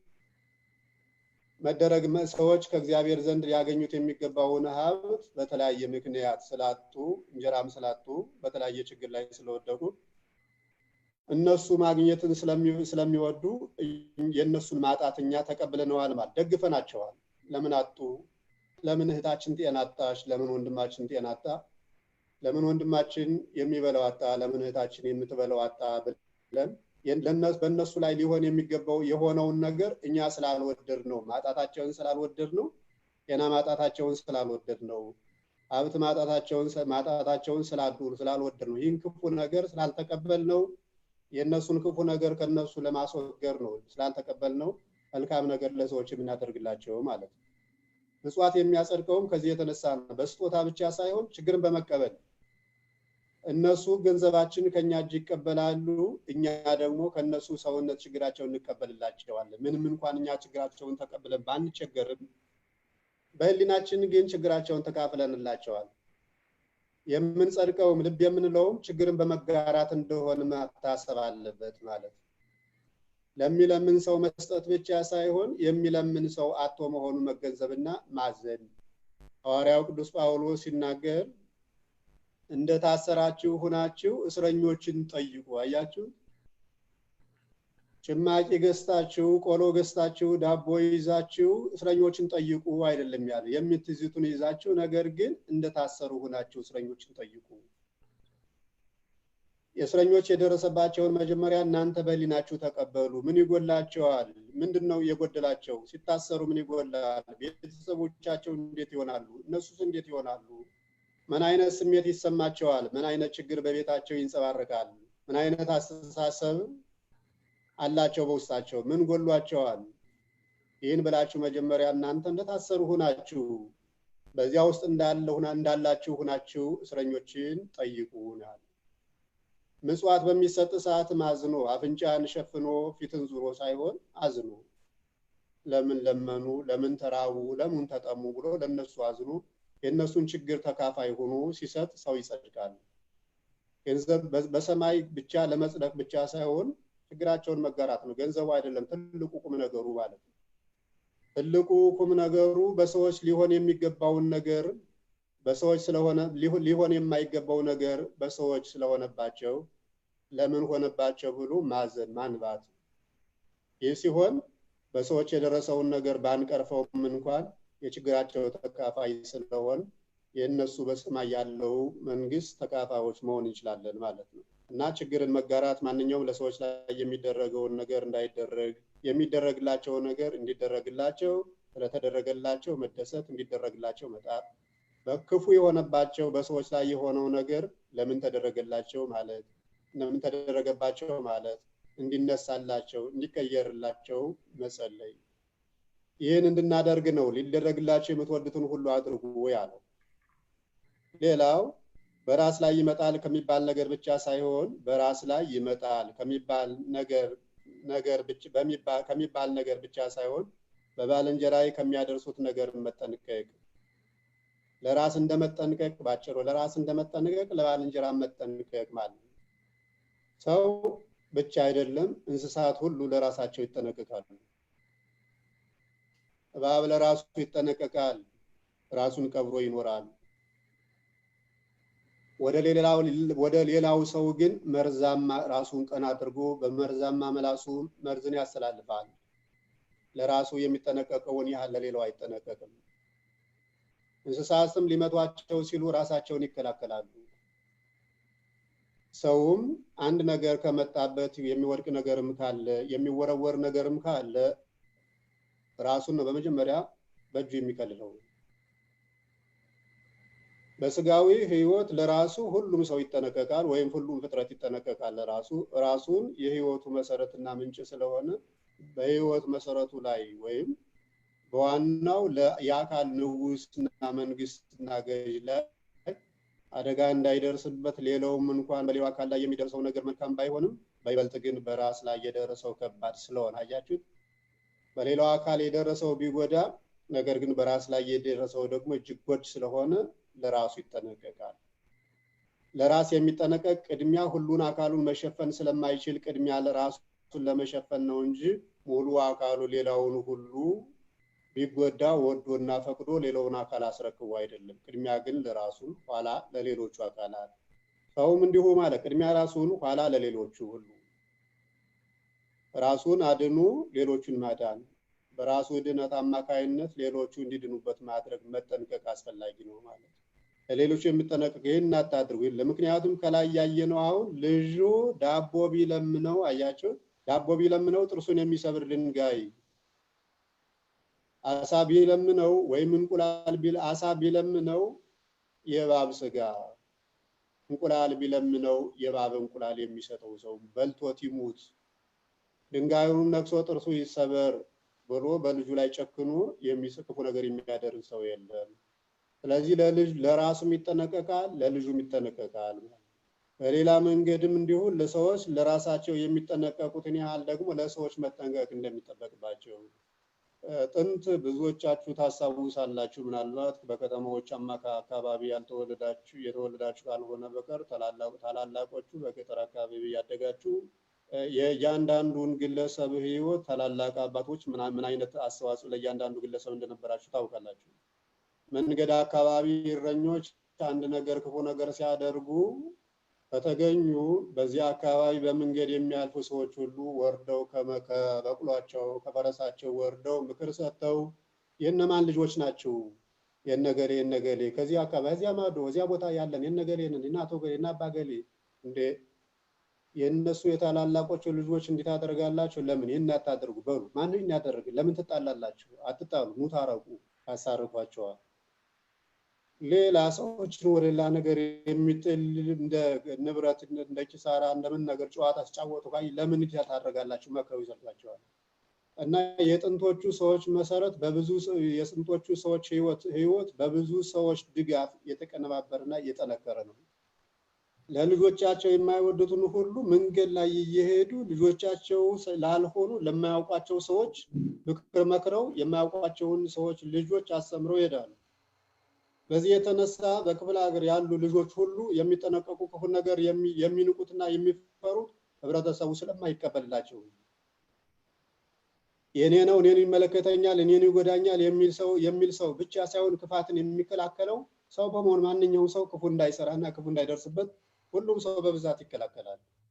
ስለዚህ ልጆች በብዙ ሰዎች ክልከላ መካከል አልፈው ሰውነታቸውን ክፉ ነገርን ተከላካይ ያደርጉታል። ክፉ ነገርን የሚከላከል ሰውነት ወይም ስሜት የማዳበር አቅም ይኖራቸዋል። ከቤታቸው ክፉ ነገር እንዳይደርሱ አባት እናቶቻቸው፣ ወንድት ወንድሞቻቸው፣ አክስት አጎቶቻቸው፣ አያቶቻቸው፣ ቅድመ አያቶቻቸው ካሉ በህይወት ይህን አታድርጉ ለምን አደረጋችሁ እያሉ ይከላከሉላቸዋል። በስራ ቦታቸው ሁሉም ሰው ደግሞ ይነቅፋቸዋል። ለምን ታደርጋለህ እንዲህ አይደረግም ይሏቸዋል። በብዙ ሰዎች ተከላካይነት ውስጥ አልፈው ከነሱ ከዚያ በኋላ ለሌሎች ተከላካይ ይሆናሉ። ስለዚህ ሰው ለራሱ እንደሚጠነቀቅ ለሌላውም ሰው መጠንቀቅ፣ ለራሱ የሚጎዳውን ነገር እንደማራቅ ሌሎች ሰዎች ደግሞ ክፉ ነገር እንዲያደርጉት የሚጎዳቸው እንዲያርቁ እንዲጠነቀቁ ከሚጎዳቸው ነገር በዚህ ጉዳይ ላይ ሲያልፉ ሰዎች የሚጠነቀቁ ሰዎች ብቻ ሳይሆኑ የሚያስጠነቅቁ ሰዎችም የተጠነቀቁትን ያህል ዋጋ እንደሚያገኙ አንድን ሰው ከተሳሳተበት መንገድ የሚመልሰው ነፍሱን እንዲያድን ይወቅ። ይህን አታድርግ ብሎ ያን ሰው ከዚያ ድርጊት ሲመልሰው የዚያን ሰው ሕይወት እንዳዳነ ይወቅ ይረዳል። ስለዚህ የሰውን ሕይወት ማዳን ማለት የራስን ሕይወት ማዳን ነውና የአንድ ሰው ዋጋ ትልቅ ስለሆነ በእግዚአብሔር ዘንድ በመላእክትም ዘንድ እጅግ የአንድ ኃጢአተኛ መመለስ እጅግ ደስታን ስለሚያሰጣቸውና ደስታን ስለሚሰጣቸው በውስጣቸው ሰውን ለማዳንና ሰዎች ከክፉ ነገር እንዲጠበቁና እንዲጠነቀቁ በሚያደርጉ ትምህርት ላይ እጅግ ትልቅ ዋጋ ያገኛሉ። የሚጠነቀቀው ብቻ ሳይሆን የሚያስጠነቅቀው፣ የሚማረው ብቻ ሳይሆን የሚያስተምረው ሁሉ ዋጋ አለው።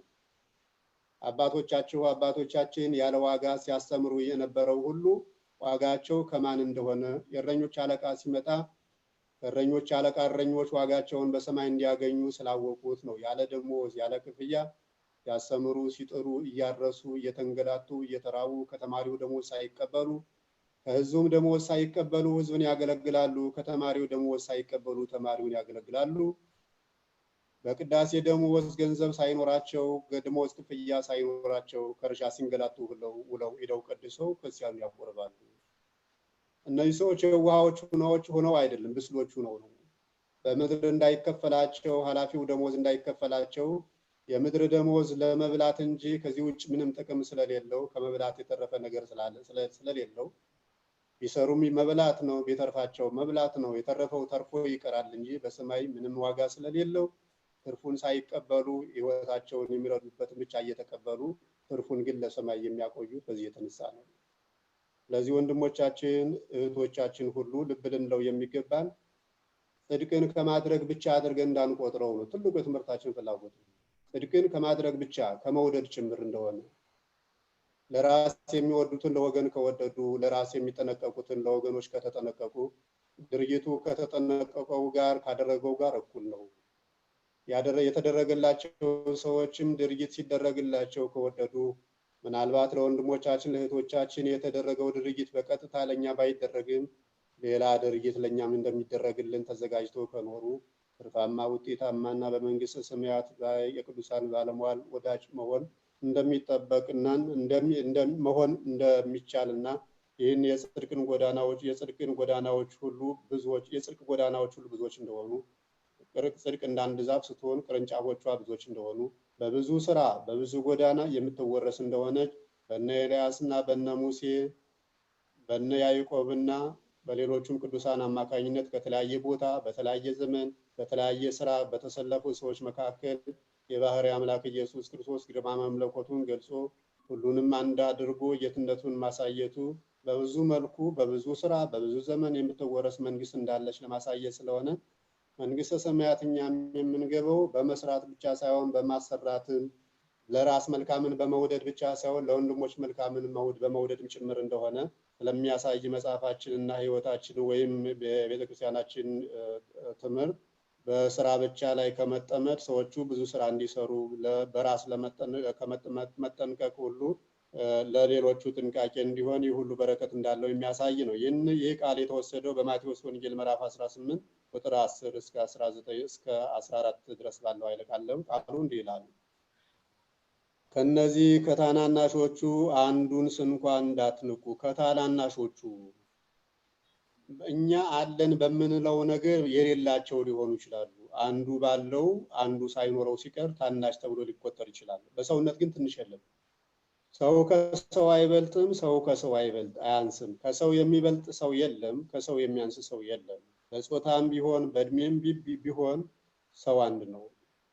በማይፀን ከአባት አብራክ ተከፍሎ ከእናት ዘር ተጨምሮ በማይፀን የተዋሃደ ሰብናን ያገኘ የአንድ ቀን ጽንስ የ80 ዓመት ሰውም ሰው ከሆነ አንድ ነው። የሥራ ባህሪያቸው ብቻ ነው ልዩ ያደረጋቸው እንጂ ሰው በመሆን ደረጃ ግን ሁሉም ሰው ናቸው። የሁሉም አጀማመር ያው ነው፣ የሁሉም አፈጻጸም ያው ነው። አጀማመሩ አንድ ሲሆን ምናልባት አፈጻጸሙ ላይ ሞት በሚባል ስያሜ ብቻ ተሰይሞ ሊለያይ ካልቻለ በቀር ነገር ግን ሰው ከማይፀን ይወጣል፣ ሰው ወደ መቃብር ይወርዳል። አመጣጡ በባዶ ነው፣ አወጣጡም በባዶ ነው። ስለዚህ ሰው ሁሉ ሰው አንድ ነው።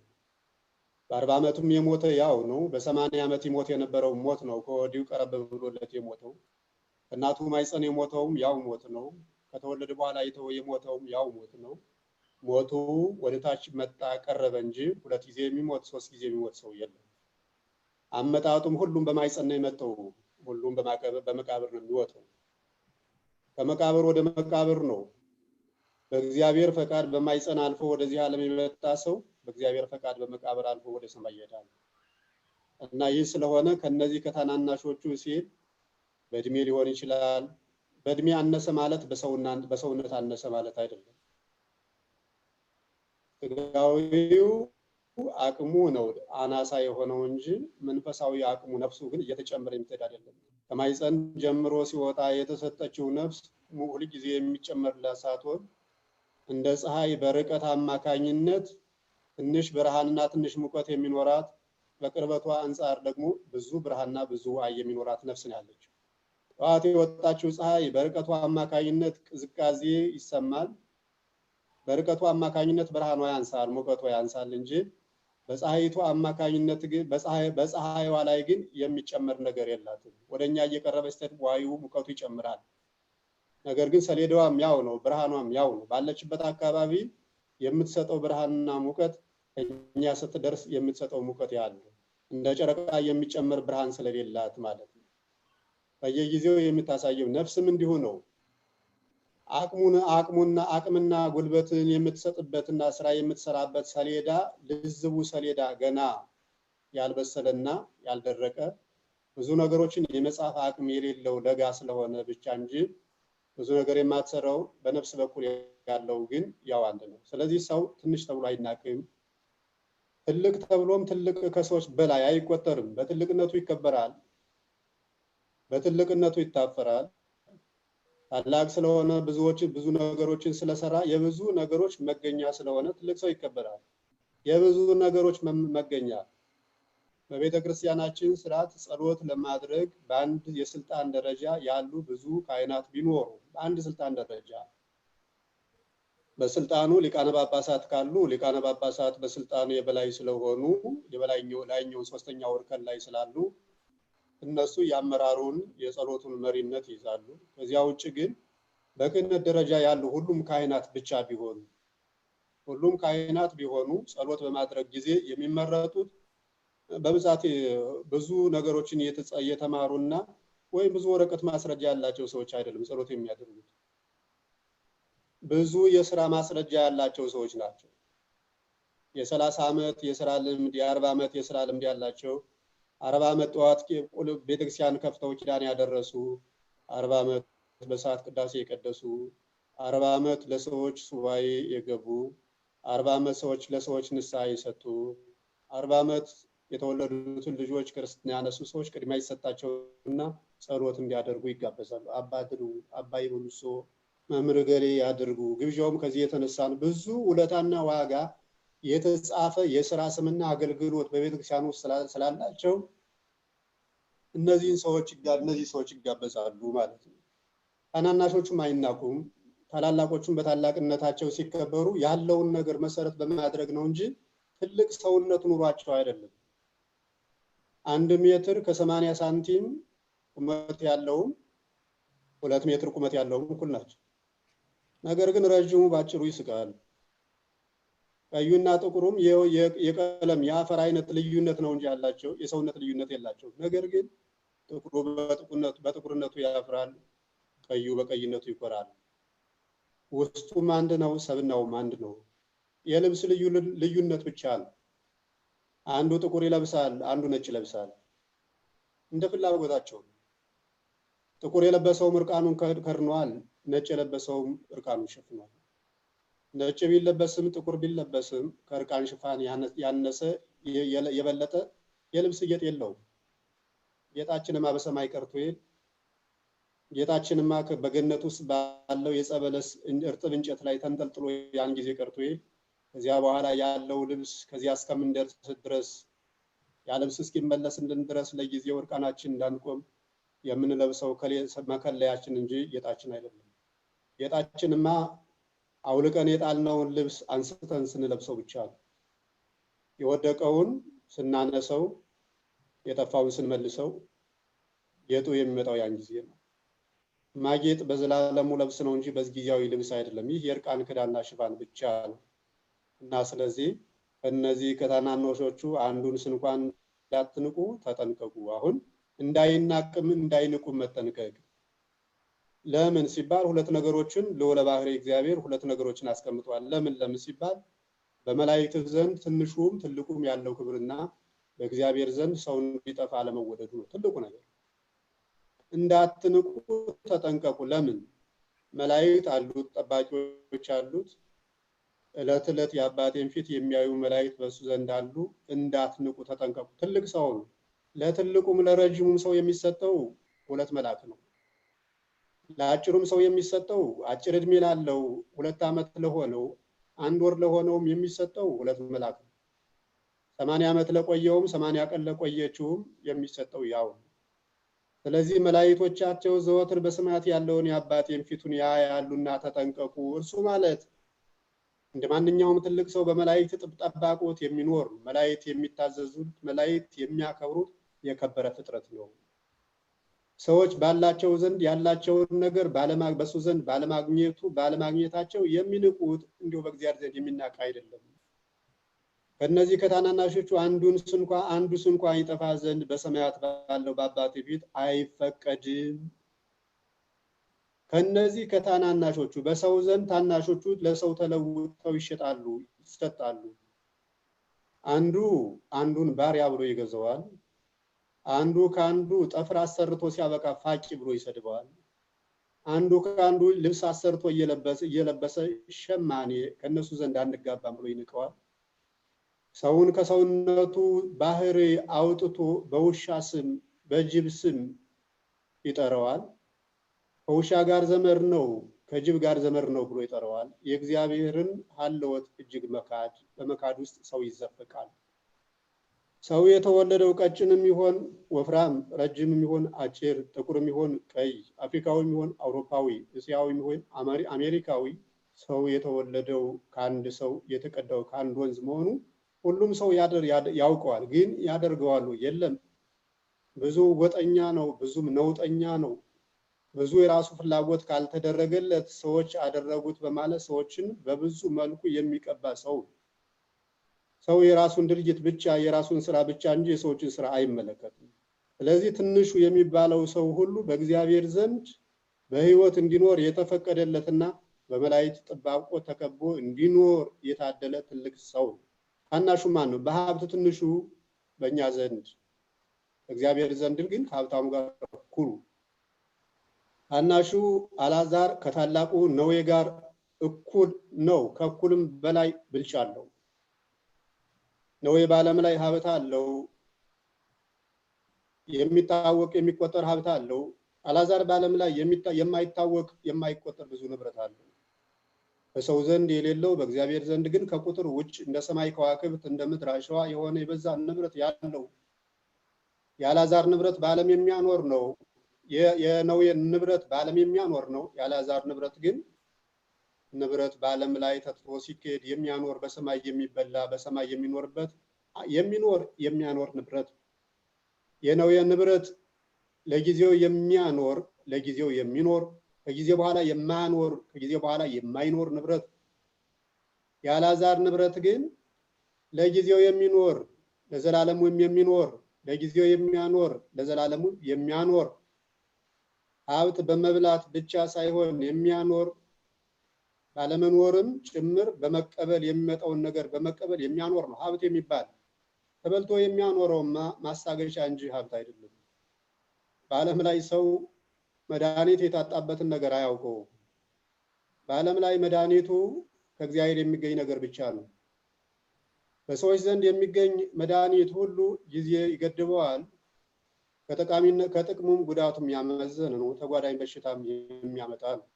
በእግዚአብሔር ዘንድ የሚገኝ መድኃኒት ግን ሁሉ ጊዜ ለዘላለሙ መድኃኒት ሆኖ የሚኖር ጥቅም እንጂ ጉዳት የሌለው መድኃኒትነት ነው። ሰዎች በዓለም ላይ ሲኖሩ የሚኖሩት በሀብታቸው ይመስላቸዋል፣ ግን አይደለም እኮ። ሀብታሙ እየሞተ ለምን ነው ድሃ የሚኖረው? ቤት ያለው ከቤቱ እየወጣ ቤት የሌለው ሰው ለምን ነው የሚኖረው?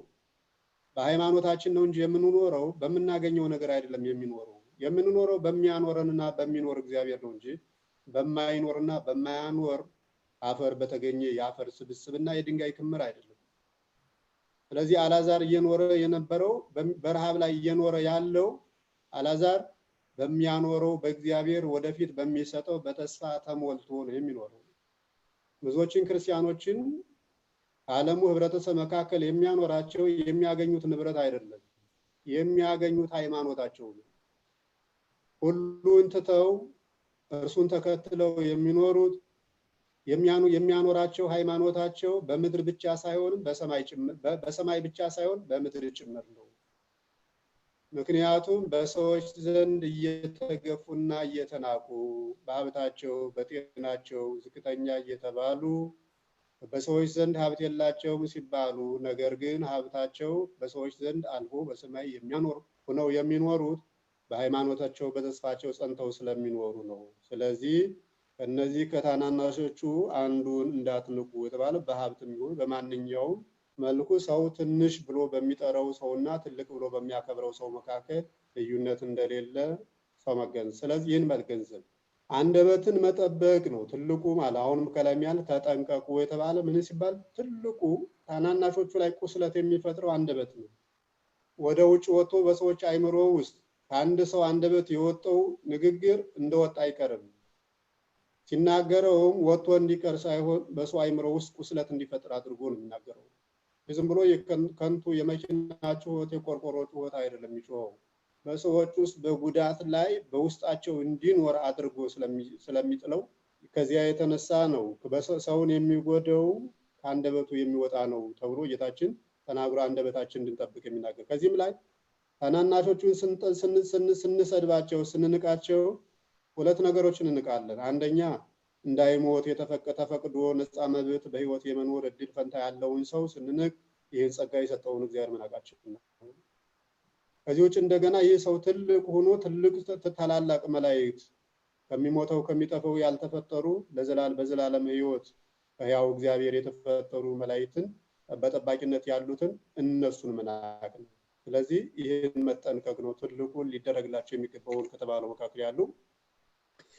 ሌላው በሉቃስ ወንጌል ምዕራፍ 6 ቁጥር 31 ላይ ካለው ኃይለ ቃል ስንነሳ አንዳንድ ጊዜ በዓለም ላይ በክፍያ የምናደርጋቸው ሊደረግላቸው የሚገባቸውን ለሰዎች አድርጉላቸው የሚለውን በሁለት መልኩ ማየት ተጠበቅ። ሊደረግ በዋጋ በክፍያ በደቦ የሚሰራ ማህበራዊ ስራ አለ። ያን ብቻ ዝም ብላችሁ አድርጉ ማለት አይደለም። ሃይማኖት ጅልነት አይደለም፣ የዋህነት ነው። በደቦ የሚሰራ ስራ አለ። በገበሬው ዓለም ስንሄድ ደቦ፣ ጅጌ፣ ወንፈል የሚባሉ በእንዲህ አይነት ስሞች የሚጠሩ የህብረት ስራ ስሞች አሉ። ዛሬ ከአንዱ ቦታ ላይ ሄዶ አንዱ ሰው ይሰራል። ያ ዛሬ ሲሰራለት የዋለው ሰው ነገ መጥቶ ይሰራል። ይሄ ማህበራዊ ህይወት ነው። ምክንያቱም ጉልበትን ሲሰጥ ጉልበት እንዲሰጠው ነው። ይህ ዓለማዊ ነው። በመንፈሳዊ ህይወት ደግሞ ክፍያን ሲመለከት በመንፈሳዊ ህይወት ደግሞ ከክፍያ ነፃ የሆነ ስራ ነው። ከክፍያ ነፃ የሆነውን ስራም በክፍያ የሆነውን ነገር እንዳገባባቸው ማየት። ወደ እግዚአብሔር መንግስት የሚደረግ ስራ ክፍያው በሰማይ እንጂ በምድር ስላልሆነ ከክፍያ ነፃ የሆነ አገልግሎት ስለሆነ በስጋዊ ህይወት ያንን ስራ ሲሰራ ተጠንቆ መኖር። ያለ ዋጋ በሚያገኙበት የስራ ያለ ዋጋ ባገኙት የስራ መስክ ያለ ዋጋ መስራት፣ ያለ ዋጋ ባገኙት በተሰማሩበት የስራ መስክ ያለ ዋጋ መስራት፣ ተጓዳኝ ዋጋ አለመፈለግ፣ ያለ ዋጋ ስለተገኘ ማለት። የሚወዷችሁን ብትወዱ እንግዲህ ዋጋችሁ ምንድነው? እንዴት ሳጣንም ያደርጉታል? የሚወዷችሁን ከወደዳችሁ ያውን ብድራት ነው፣ ወንፈል ነው፣ ጅጌ ነው፣ ደቦ ነው። ነገር ግን ብዙ ነገር እንዲደረግላቸው የሚወዱ ሰዎች የሚያደርግላቸውን እግዚአብሔር ባህሪና ውዴታ መውደድና ማወቅ ይጠበቅባቸዋል። እግዚአብሔር እነማንን ነው የሚወድ? እግዚአብሔር እነማንን ነው የሚፈቅደው? እግዚአብሔር ለጻድቃንም ለኃጥአንም ለተዳደቡትም ለንጹሃንም ፀሐይን እኩል ያወጣል፣ ክረምትና በጋን እኩል ያፈራርቃል። እናንተም እንዲሁ የሚወዷችሁን ሳይሆን የማይወዷችሁን ውደዱ፣ የሚጠሏችሁን ውደዱ፣ የሚረግሟችሁን ሰዎች መርቁ፣ በወንፈልና በደቦ የምትሰሩ ከሆነ የሚወዷችሁን የምትወዱ ለሚመልሱላችሁ ከሰጣችሁማ ይህንስ አሕዛብ ምን ያደርጉታል? ለሚመልስላቸው ያበድራሉ፣ የሚወዳቸውን ይወዳሉ፣ የሚያከብራቸውን ያከብራሉ። እናንተ ግን የሰማዩ አባታችሁ ልጆች እንድትሆኑ የሚጠሏችሁን ውደዱ፣ የሚረግሟችሁን መርቁ። ስለዚህ ዋጋችሁ በሰማይ እጅግ ይሆናል እና የሰማዩን ዋጋ ስንፈልግ እንዲህ አይነት ዋጋም ደግሞ ከፍለን ማለፍ ይጠበቅብናል። የሚጠሉን እየወደድን የሚረግሙን እየመረቅን ኃጥአንንም ጻድቃንም ሳንለይ ሳንከፋፍል የሚሰጠን ጌታ የሚወዳቸውን ሰዎች ሁሉ እየወደድን ማለፍ ማለት ነው። ሌላው እኛ በእግዚአብሔር ዘንድ ስርየት የኃጢአት ስርየት እንወዳለን እንፈልጋለን ኃጢአታችን እንዲሰረይልን። ነገር ግን ያንን የምንወደውን ደግሞ እኛ ማድረግ ጌታ ኃጢአታችን ይቅር እንዲለን ከፈለግ በውስጣችን ያለውን ደግሞ ቅሬታ ማስወገድ ማለት ነው። በእግዚአብሔር ዘንድ ስርየት ለማግኘት የወንድምን በደል መተው ያስፈልጋል። ምክንያቱም ሊደረግላችሁ የምትወዱትን አድርጉ ነው የተባለው። የኛ ኃጢአት እንዲተው ከፈለግ በወንድማችን ላይ ያዝነውን ቂም በእህቶቻችን ላይ ያዝነውን ቂም መተው ማለት ነው። ያንን ስንተው ነው አሁን እግዚአብሔር ደግሞ ለኛ የሚገባውን ነገር የሚያድለን። ይህንም የተናገረው ራሱ ጌታችን ኢየሱስ ክርስቶስ ነው። ሶበት ዝየከር አበሳሁ ለውከ ዘገብረ ለከ ተንሥአከ ጸልይ በልበከ አስተስሪሎቱ በእግዚአብሔር። ሌሊት ድንገት ተነስተህ ወንድም የሰራህን እህት ያደረገችን ድርጊት ብታስብ ተነስተህ ጸልይለት፣ ተነስተህ ጸልይላት። የበደለች በደል አላስተኛ ቢል የበደለ በደል አላስተኛ ቢል በውስጥ እንዳለ እሾህ እየወጋህ አጥንትንና አይምሮህን እየወጋህ አላስተኛ ቢል ተነስተህ ጸልይለት፣ ወደ እግዚአብሔር ይቅርታን አሰጠው። እርሱ እናንተ መሐሪዎች ሁኑ ብሎ ምሕረትን እንድናደርግ ስለነገረን አንተም ተነስተህ ምሕረትን ፈልግለት። አጥፋልኝ ግደልልኝ ከማለት ይልቅ እባክህ ልቡና ስጠው ልቡና ስጣት ብለህ ጸልይ፣ ይቅር በለው አንተ በል። ይህንም እንድንል ራሱ ልዑለ ባሕርይ ኢየሱስ ክርስቶስ ለሚወጉትና ለሰቀሉት ሁሉ የሚያደርጉትን አያውቁምና ይቅር በላቸው ብሎ ወደ የትነት ዙፋኑ ወደ ባሕርይ አባቱ እንደጸለየ እስጢፋኖስ ሰማዕቱም ለሚወግሩት ሁሉ ስርየትን እንደለመነ ይታያል። ስለዚህ ሰውን ኃጢአቴ ይቅርታ ይደረግልኝ በኃጢአት ዘንድ እግዚአብሔር ኃጢአቴን ያስተስርይልኝ ብሎ የሚወድ ሰው ይቅርታን ከመጠየቁ በፊት ራሱ የበደለውን ሰው ይቅርታ መጠየቅ እንዳለበት በማቴዎስ ወንጌል ምዕራፍ 6 ቁጥር 12 ላይ በደላችን ይቅር በለን እኛም የበደሉ ይቅር እንደምንል በደላችን ይቅር በለን እኛም የበደሉን ይቅር እንደምንል ምን ማለት ነው? እኛ የበደሉን ይቅር ማለት ልማዳችን ነው፣ ባህላችን ነው። ስለዚህ አንተም ጌታ ሆይ እኛ ይቅር ብለናልና ይቅር በለን ብለን እንድንጸልይ ነው የተነገረን። አሁን የኛን በደል መተው የኛን በደል ማስተው ብቻ ሳይሆን የወንድምን በደል መተው፣ በሌላ መልኩም ደግሞ ወንድማችን በእኛ ውስጥ ያለውን ነገር ከተውንለት ወይም በወንድሞች ዘንድ ከተተውለት እግዚአብሔር ደግሞ እንዲተውለት ደግሞ ለወንድሞች መጸለይ ቤተክርስቲያን የምታደርገው አሁን ይህ ነው። የሚጸልዩ ሰዎች ለቤተክርስቲያን የሚጸልዩ ለምእመናን የሚጸልዩ ሰዎች መጀመሪያ ኃጢአታቸውን ይቅር እንዲላቸው ወደ እግዚአብሔር ይጸልያሉ። ከዚያ በኋላ ተመልሰው እንደገና ለሕዝቦቻቸው ይጸልያሉ። በቅዳሴው ላይ ሰምታችሁት ከሆነ ወይም በለወሳስ የሆነ ልብ ብላችሁት ካልሆነ በቀር ካህኑ መጨረሻ ለሕዝቡ ሲጸልይ ከመጸለዩ በፊት ለራሱ ይጸልያል። እንደገና ከመቁረቡ በፊት ደግሞ ሕዝቡን ከማቁረቡ በፊት ደግሞ ለራሱ ቁርባኑን እግዚአብሔር በሕይወቱ ውስጥ ያለ ኃጢአት ለኃጢአት ስርየት እንዲያደርግለት ይጸልያል። ካህኑ በሚጸልይበት ሰዓት ኦ እግዚእ ኢየሱስ ክርስቶስ ጌታዬ ኢየሱስ ክርስቶስ ሆይ የሚገባኝ አይደለሁም፣ በዚህ ቦታ ላይ በድፍረት ወደዚህ ቦታ መጥቻለሁ፣ ወደ እኔ ሕይወት ውስጥ ወደ እኔ ሰውነት ውስጥ አንተ ልትገባ የማይገባኝ ሰውን እኔ አስቆጣው ክፉ ነገር አደረኩ እያለ ራሱን እየወቀሰ ራሱ የተጸጸተ በደሉን ይቅርታ እንዲያደርግለት ወደ እግዚአብሔር መጀመሪያ ይጸልያል። ከዚያ በኋላ ሕዝቡ እያንዳንዳቸው በሚቀበሉ ጊዜ እንዲያመሰግኑ ያደርጋል። ስለዚህ በደልን ስርየት በበደሉ ላይ ስርየት ማግኘት የሚፈልግ ሰው የወንድሙን በደል መተው እንዳለበት ነው። ከላይ በርሳችን የሚያነሳ ነው ርሱ የሚያሳየው ለእናንተ ሊደረግላችሁ የምትወዱትን ነገር ሁሉ ለሰው አድርጉ። እናንተ ይቅርታን ስትጠይቁ መጀመሪያ ይቅር በሉ ማለት ነው። ሁልጊዜ ይቅር በለን፣ ሁልጊዜ ስጠን፣ ሁልጊዜ ማረን። ነገር ግን ማሩን ሲሉን እምቢ፣ ይቅር በሉን ሲሉን እምቢ፣ ስጡን ሲሉን እምቢ፣ ነገር ግን ስጠን፣ ማሩን እምቢ፣ ነገር ግን ማረን፣ ይቅር በሉን እምቢ፣ ነገር ግን ይቅር በለን። እኛ ጀምሮ እስከ ታች ባለው እስከ ትንሾቹ በህፃናት ማለት ነው ደረጃ ያለው ሁሉ ይቅርባይ እንዲሆን ይቅርባይ ሲሆን ነው ሁሉም ማግኘት የሚፈልገውን ነገር ማግኘት የሚችለው። ምክንያቱም እኒህ ሁሉ እያንዳንዳቸው የእግዚአብሔር ልጆች ስለሆኑ የእግዚአብሔር ልጆች ደግሞ በቂምና በበቀል በመጎዳትና በመጎዳዳት መኖር እንዳይጠበቅባቸው ስለማይጠበቅባቸው ነው። አንዱ ሰራተኛ ሲሆን አንዱ አሰሪ ቢሆን አሰሪውም ለጊዜው አሰሪ ሆነ እንጂ በበላዩ ሌላ አሰሪ አለ። የበላዩ አሰሪ እንዳይቆጣው የበታቹን ሰራተኞች በስርዓቱ መያዝ። ሰራተኞችን ሲበድል ከታየ አሰሪው ይቀጠዋል።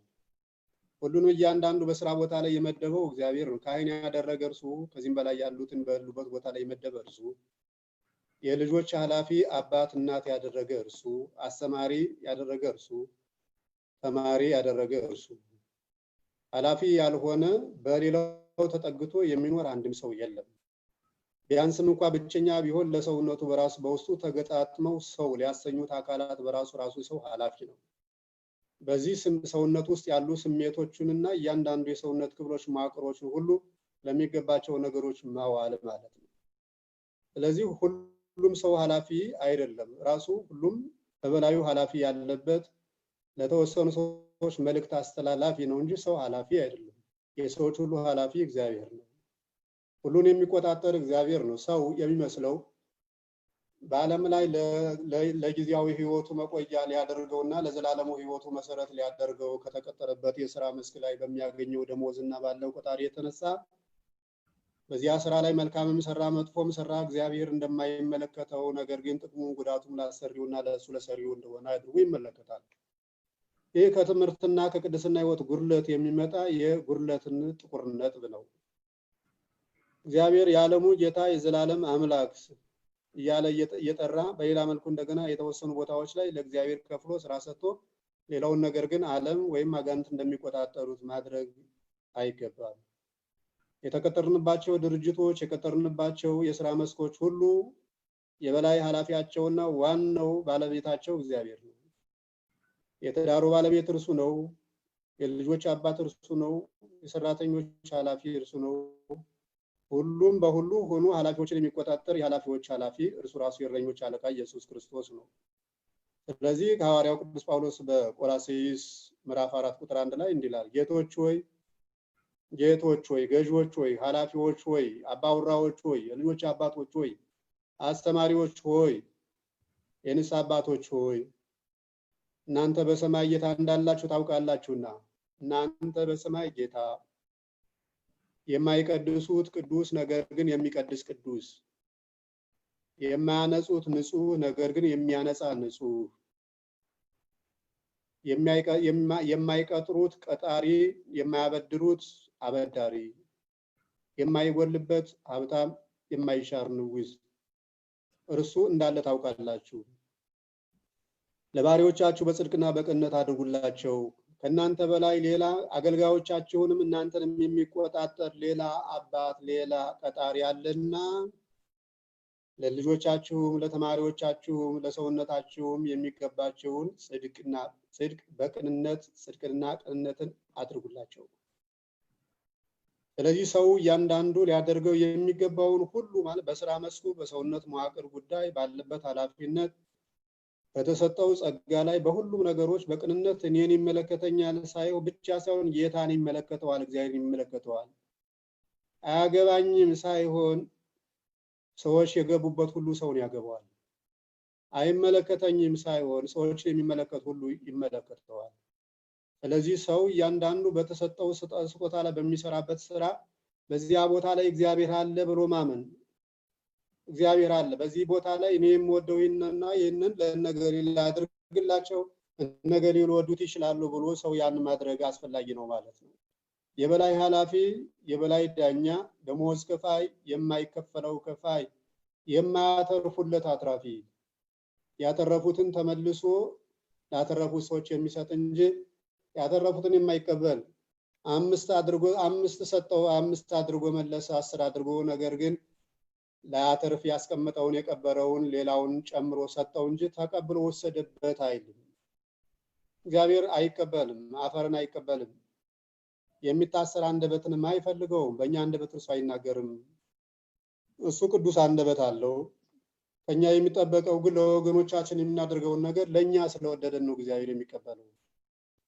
የምንሰጠውን ሳንቲም አይቀበለውም። ወደ ሰማይ ሳንቲም አይሄድም። ለወንድሞቻችን ያ ሳንቲም ሁሉ ለወንድሞቻችን ለንዋያተ ቅድሳት ለቤተክርስቲያን መልካም ስራ መስሪያ ስለሆነ የመልካም ስራ ውጤቱ ብቻ ነው የሚሄደው።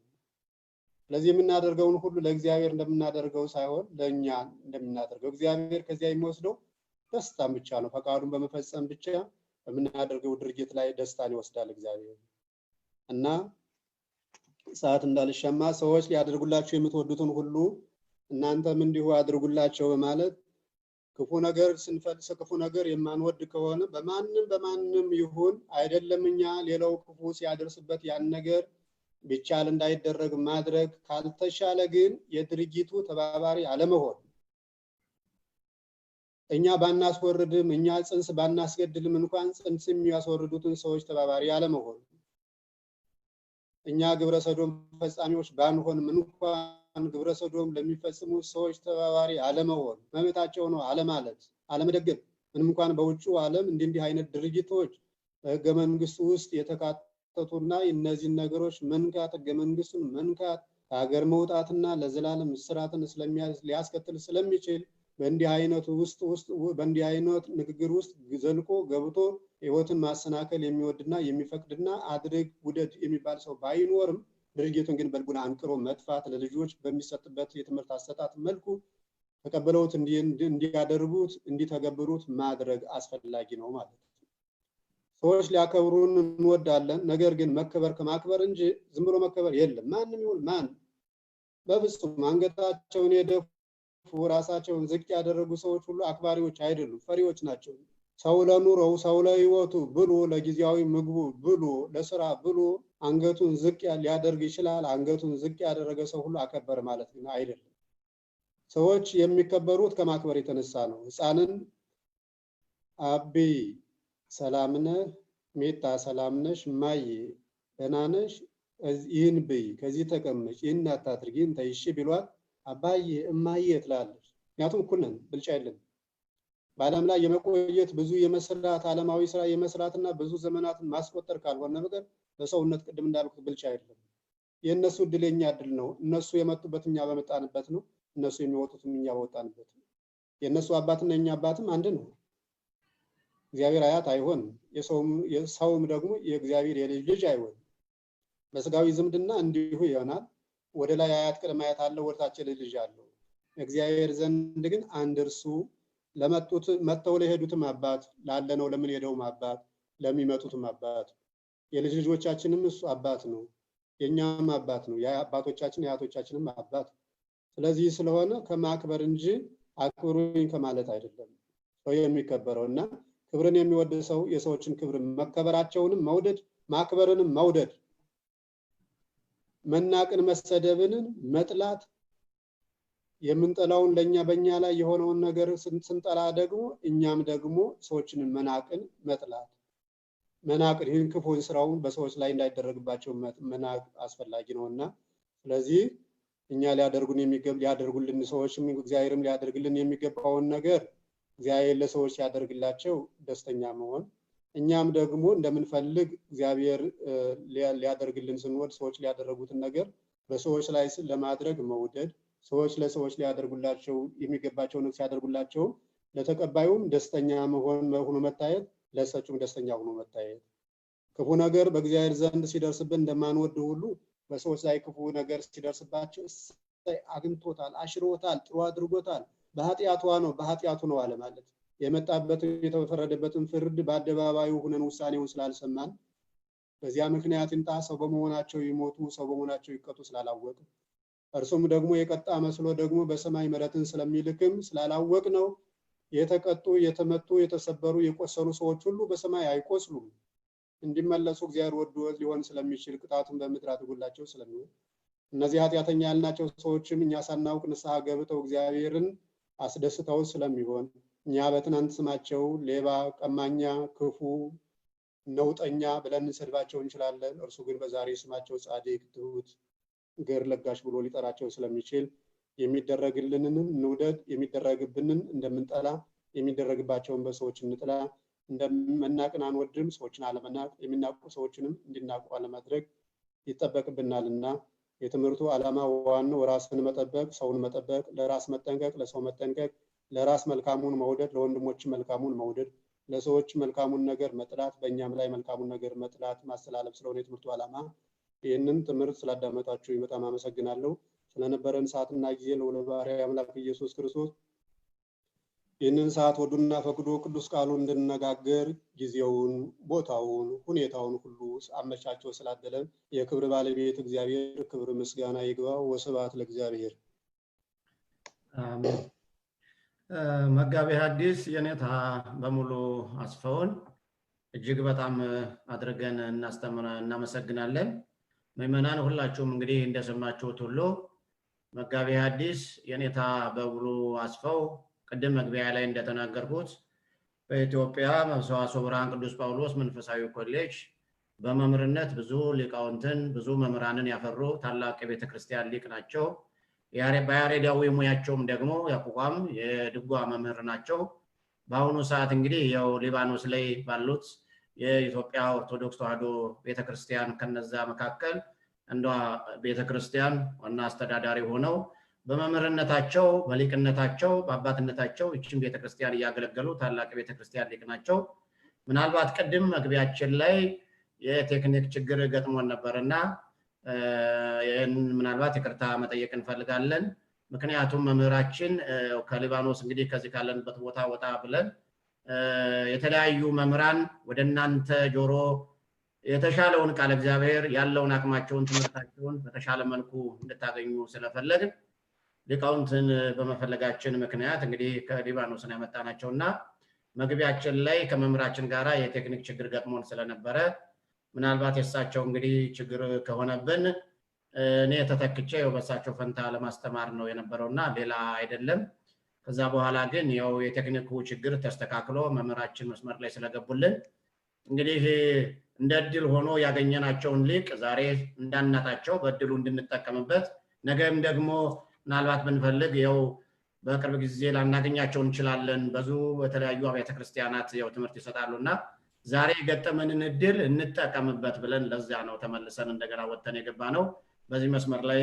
ያላችሁ ምእመናን በሙሉ በተፈጠረው ነገር እጅግ በጣም ይቅርታ እንጠይቃለን እንደሰማችሁት መምህራችን ሰዎች ሊያደርጉላችሁ የምትፈልጉትን ነገር ሁሉ እናንተም ለሰዎች አድርጉላቸው በሚለው ርዕስ ተነስተው ሰዎች ክፉ እንዲሆኑባችሁ እንደማትፈልጉት ሁሉ እናንተም በሰዎች ላይ ክፉዎች አትሁኑ ሰዎች ለእናንተ መልካሞች እንዲሆኑ እንደምትፈልጉ እናንተም ለሰዎች መልካሞች ሁኑ ከሰዎች የምትጠብቁትን ነገር እናንተም ሰዎች ከእናንተ ስለሚጠብቁ መልካም ነገር አድርጉ የሰዎችን መልካምነት እናንተ እንደምትፈልጉ እናንተም ለሰዎች መልካም ሁኑ ብለው በጣም በሰፊው እኛ ከሰዎች ክፉ ነገር እንዲደረግብን እንደማንፈልግ ሁሉ በሰዎችም ላይ ክፉ ማድረግ እንደሌለብን ክፉዎች መሆን ብቻ ሳይሆን ደግሞ ክፉዎችም ደግሞ ክፉ ስራ ሲሰሩ የነሱ ክፉ ድርጊት ተባባሪ ያለመሆን እንዳለብን በዚህ ጊዜ ዋናው ጊዜው የመረዳዳት የመተጋገዝ ክፋትን የምናጠፋበት ተንኮልን የምናጠፋበት አብረን ተረዳድተን ተጋግዘን ፍቅራችንንና አንድነታችንን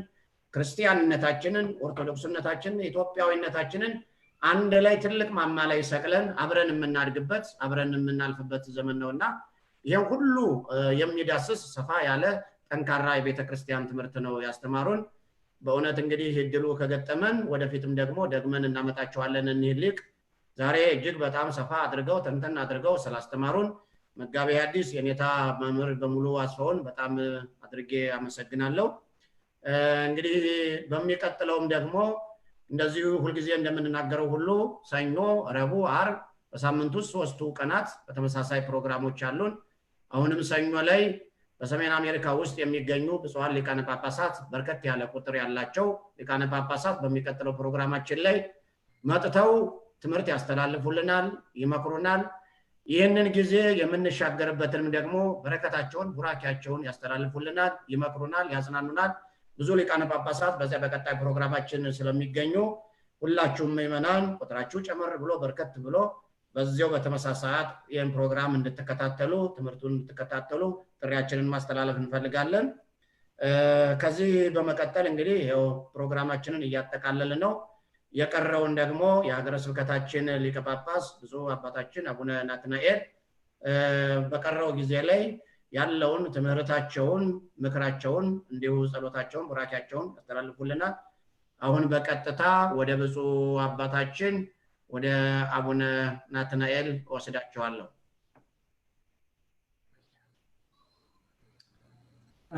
የተወደዱ ቀሲስ ቀለመወርቅ የቤተክርስቲያናችን አስተዳዳሪ መምህር ዳንኤል በዛሬው ዕለት ደግሞ ግሩምና ድንቅ የሆነውን የእግዚአብሔርን ቃል ያስተማሩን መምህራችን በእውነት እንደምንሰነበታችሁ እግዚአብሔር አምላካችን በቸርነቱ ስለጠበቀን ከዚህ ሰዓት ስላደረሰን ክብርና ምስጋና ለተቀደሰው ስሙ ይሁንልን። ለጠቢብሰ አሐቲ ቃል ትበቆ ይላሉ አባቶቻችን። ለጥበበኛ ሰው አንዲት ቃል ትበቃለች ይላሉና አሁንም መምህራችን ሰፋ አድርገው የወርቃማ ሕግ የተባለውን እናንተ ላይ ቢያደርጉባችሁ የማትወዱትን ነገር በሌላው ላይ አታድርጉ፣ እናንተም ደግሞ ሊያደርጉላችሁ የምትፈልጉትን ነገር ሌሎች ሊያደርጉላችሁ የምትፈልጉትን ነገር እናንተ ደግሞ እነሱ አድርጉ የሚለውን አምላካዊ ቃል በዓለማችን ላይ ወርቃማ ሕግ የሚባለውን ተንትነውና አስፍተው አምልተው አርቅቀው አራቀው አስተምረውናል። ለመምህራችን ቃለ ሕይወትን ያሰማልን፣ እግዚአብሔር ያክብርልን። መምህራንን እንደዚሁ አምላካችን እግዚአብሔር በየቦታው ያላጠፋብን መምህራንን የሰጠን አምላክ ክብርና ምስጋና ለስሙ ይሁንልን። የተወደዳችሁ ምእመናን በእውነት ሰፊ እና ግሩም የሆነ ድንቅ የሆነ ትምህርት ነው የተማርነው ያስተማሩን። ይህንን ደግሞ በተግባር ለማዋል ያብቃን። ብዙ ጊዜ እንደምለው እኔ ሊቃውንቱ ያፈሱታል ቃል እግዚአብሔሩን፣ ዋናው የኛ አእምሮ ሰምቶ ያንን በተግባር ማዋል ስራ ላይ ማዋል ነውና ያንን በተግባር ላይ አውለን እንድንፈጽመው የሱ ቅዱስ ፈቃዱ ይሁንልን። በተረፈ ከሰዓት አኳያ እንግዲህ በቀጠሮ ደግሞ አምላካችን ለሰኞ በሰላም ያድርሰን። እስከዚህ ሰዓት የጠበቀን አምላካችን እግዚአብሔር አሁንም በሰላም እንዲያሳድረን የሱ ቅዱስ ፈቃዱ ይሁንልን። ቸርነቱ፣ ምሕረቱ፣ ይቅርታው ሁሉ ፈጥኖ ይደረግልን። ይሄ ደግሞ ለዓለማችን ጭንቀት፣ ለዓለማችን ሸክም፣ መከራ፣ ፈተና የሆነውን ደዌ ቫይረስ አምላካችን እግዚአብሔር ከገጸ ምድር ያጥፋልን።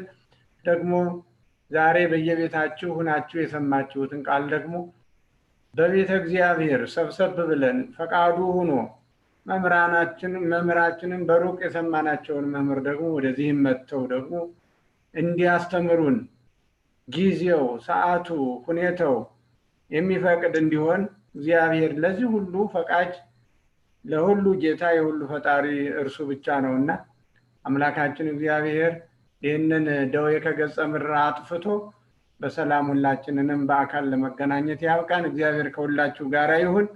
በተረፈ በርቱ፣ ጠንክሩ። በያላችሁበት ቅዱስ የሆነውን ቃሉን ስሙ። ሰው የሚሰማው ሲያጣ ነው ችግር ውስጥ የሚወድቀው እንጂ መጻሕፍት እየተናገሩ ሊቃውንት እየተናገሩ እያስተማሩ መጻሕፍት ታትመው በየእጃችሁ በየቤታችሁ ያሉ ያ መካሪ መጻሕፍት መምህራን የሚነበቡ መጻሕፍት እያሉ እንደው አልሆነ ጭንቀት ውስጥ አይምሮን መክተትና እንደው ብርድ ልብስ ውስጥ ገብቶ መጨነቅ ተገቢ አይደለም፣ ያስቀጣል፣ በእግዚአብሔርም ዘንድ ዋጋ ያሳጣልና ትምህርቱን መከታተል፣ ትምህርት ያጠራቸውን መስመሩን የማያውቁትን ሰዎች ደግሞ መስመሩን እንዲያገኙ ማድረግ። ዛሬ ወንጌል በዓለም ላይ ያልተሰበከበት ጊዜ የለም። በሁሉም ቦታ በሁሉም ጊዜ እየተሰበከ ነውና ያንን የሚሰጠውን ቃል በተግባር ለማዋል መጣር ያስፈልጋል። ትልቁ ነገር ይሄ ነው። ያ አንድ ሰው ጌታችን መድኃኒታችን ኢየሱስ ክርስቶስ ጥያቄ ጠየቀውና ለመሆኑ ይህን ነገር እንደማደርግልህ ታምናለህ ሲለው አዎ ጌታ ሆይ አምናለሁ፣ ነገር ግን ደግሞ አለማመኔን እርዳው። ደካማነታችን ደካሞች ነን፣ ሁሉን ልንሰማ ሁሉን ልንተገብር አንችል ይሆናል። ግን ያንን ደግሞ ጌታችን እንዲረዳን ቅን የሆነ ልብ እንዲሰጠን አስተዋይ የሆነ አእምሮን እንዲሰጠን ሰዎችን ሁሉ እኩል የምናይበትን ለኛ የሚደረግልንን ነገር ለሌሎቹ ለማድረግ ፈቃደኛ የሆነ ልብ አስተዋይ የሆነ አእምሮ እንዲሰጠን በእኛ ላይ ቢያደርጉብን የማንወደውን ነቀፌታ ቅድም መምህራችን የዘረዘሯቸውን ነገሮች ሁሉ በሰው ላይ ደግሞ ላለማድረግ ከአንደበታችን ጀምሮ እንደው ነቢየ እግዚአብሔር ዳዊት ሲም እግዚኦ አቃቤ ለአፉየ ወማይጾ ዘአቅም ለከናፍሬ፣ አቤቱ ለአፌ ጠባቂ ለከንፈሮችም መዝጊያ አብጅላቸው፣ ልቤንም ወደ ክፉ ነገር አትመልሰው ብሎ እንደጸለየ እኛም እንደዚሁ እየጸለይን አንደበታችን በመቆጣጠር ራሳችንን በመግዛት እያንዳንዱን አካላችንን ለሌላ ነገር ለክፉ ነገር እንዳናውለው። ምክንያቱም ሰው በእኛ ላይ ክፉ ቢያደርግብን እንደማንወድ ሁሉ እኛም እያንዳንዱ አካላችን ሰው እንዳይጎዳ፣ አንደበታችን ሰው እንዳይጎዳ፣ አካላችን እጃችን እግራችን ሰው እንዳይጎዳ፣ በአጠቃላይ መልካም ስራ እንድንሰራ ነው በሚገባ ያስተማሩንና ይህንን በተግባር እንድናውል እግዚአብሔር ይርዳን። እግዚአብሔር ከሁላችሁ ጋር ይሁን። በሰላም የዋለ በሰላም ያሳድረን። ቸርነቱ ምሕረቱ እስከዛሬም ያልተለየን ጥበቃው አይለየን። አቡነ ዘበሰማያት እንበል አባታችን ሆይ በሰማያት የምትኖር ስምህ ይቀደስ፣ መንግስትህ ትምጣ፣ ፈቃድህ በሰማይ እንደሆነች እንዲሁም በምድር ትሁን። የዕለት እንጀራችንን ስጠን ዛሬ፣ በደላችንን ሁሉ ይቅር በለን እኛም የበደሉንን ይቅር እንደምንል። አቤቱ ወደ ፈተና አታግባን ከክፉ ሁሉ አድነን እንጂ መንግስት ያንተ ናትና ኃይል፣ ክብር፣ ምስጋና ለዘላለሙ አሜን። እመቤታችን ቅድስት ድንግል ማርያም ሆይ በመልአኩ በቅዱስ ገብርኤል ሰላምታ ሰላም እንልሻለን። በሐሳብሽ ድንግል ነሽ፣ በሥጋሽም ድንግል ነሽ። የአሸናፊ የእግዚአብሔር እናት ሆይ ሰላምታ ላንቺ ይገባሻል። ከሴቶች ሁሉ ተለይተሽ አንቺ የተባረክሽ ነሽ፣ የማኅፀንሽም ፍሬ የተባረከ ነው። ጸጋን የተመላሽ ድንግል ሆይ ደስ ይበልሽ፣ ልዑል እግዚአብሔር ከአንቺ ጋር ነውና ከተወደደው ልጅሽ ከጌታችን ከመድኃኒታችን ከኢየሱስ ክርስቶስ ዘንድ ይቅርታና ምሕረትን ለምኝልን ኃጢአታችንን ሊያስተሰርይልን ዘንድ ለዘላለሙ አሜን። ኦ እግዚእ ኢየሱስ ክርስቶስ ሥራይ ኃጢአትየ ወኃጢአተ ኩሉ ሕዝብከ። አቤቱ ጌታ ሆይ አውቀን በድፍረት ሳናውቅ በስህተት የሰራነውን በደላችን አመፃችንን ኃጢአታችንን ሁሉ እንደ ቸርነትህ ብዛት ይቅር በለን። የማይሰራ ኃጢአት እግዚአብሔር ይፍታ። እግዚአብሔር ከሁላችሁ ጋር ይሁን። በደህና አደሩ።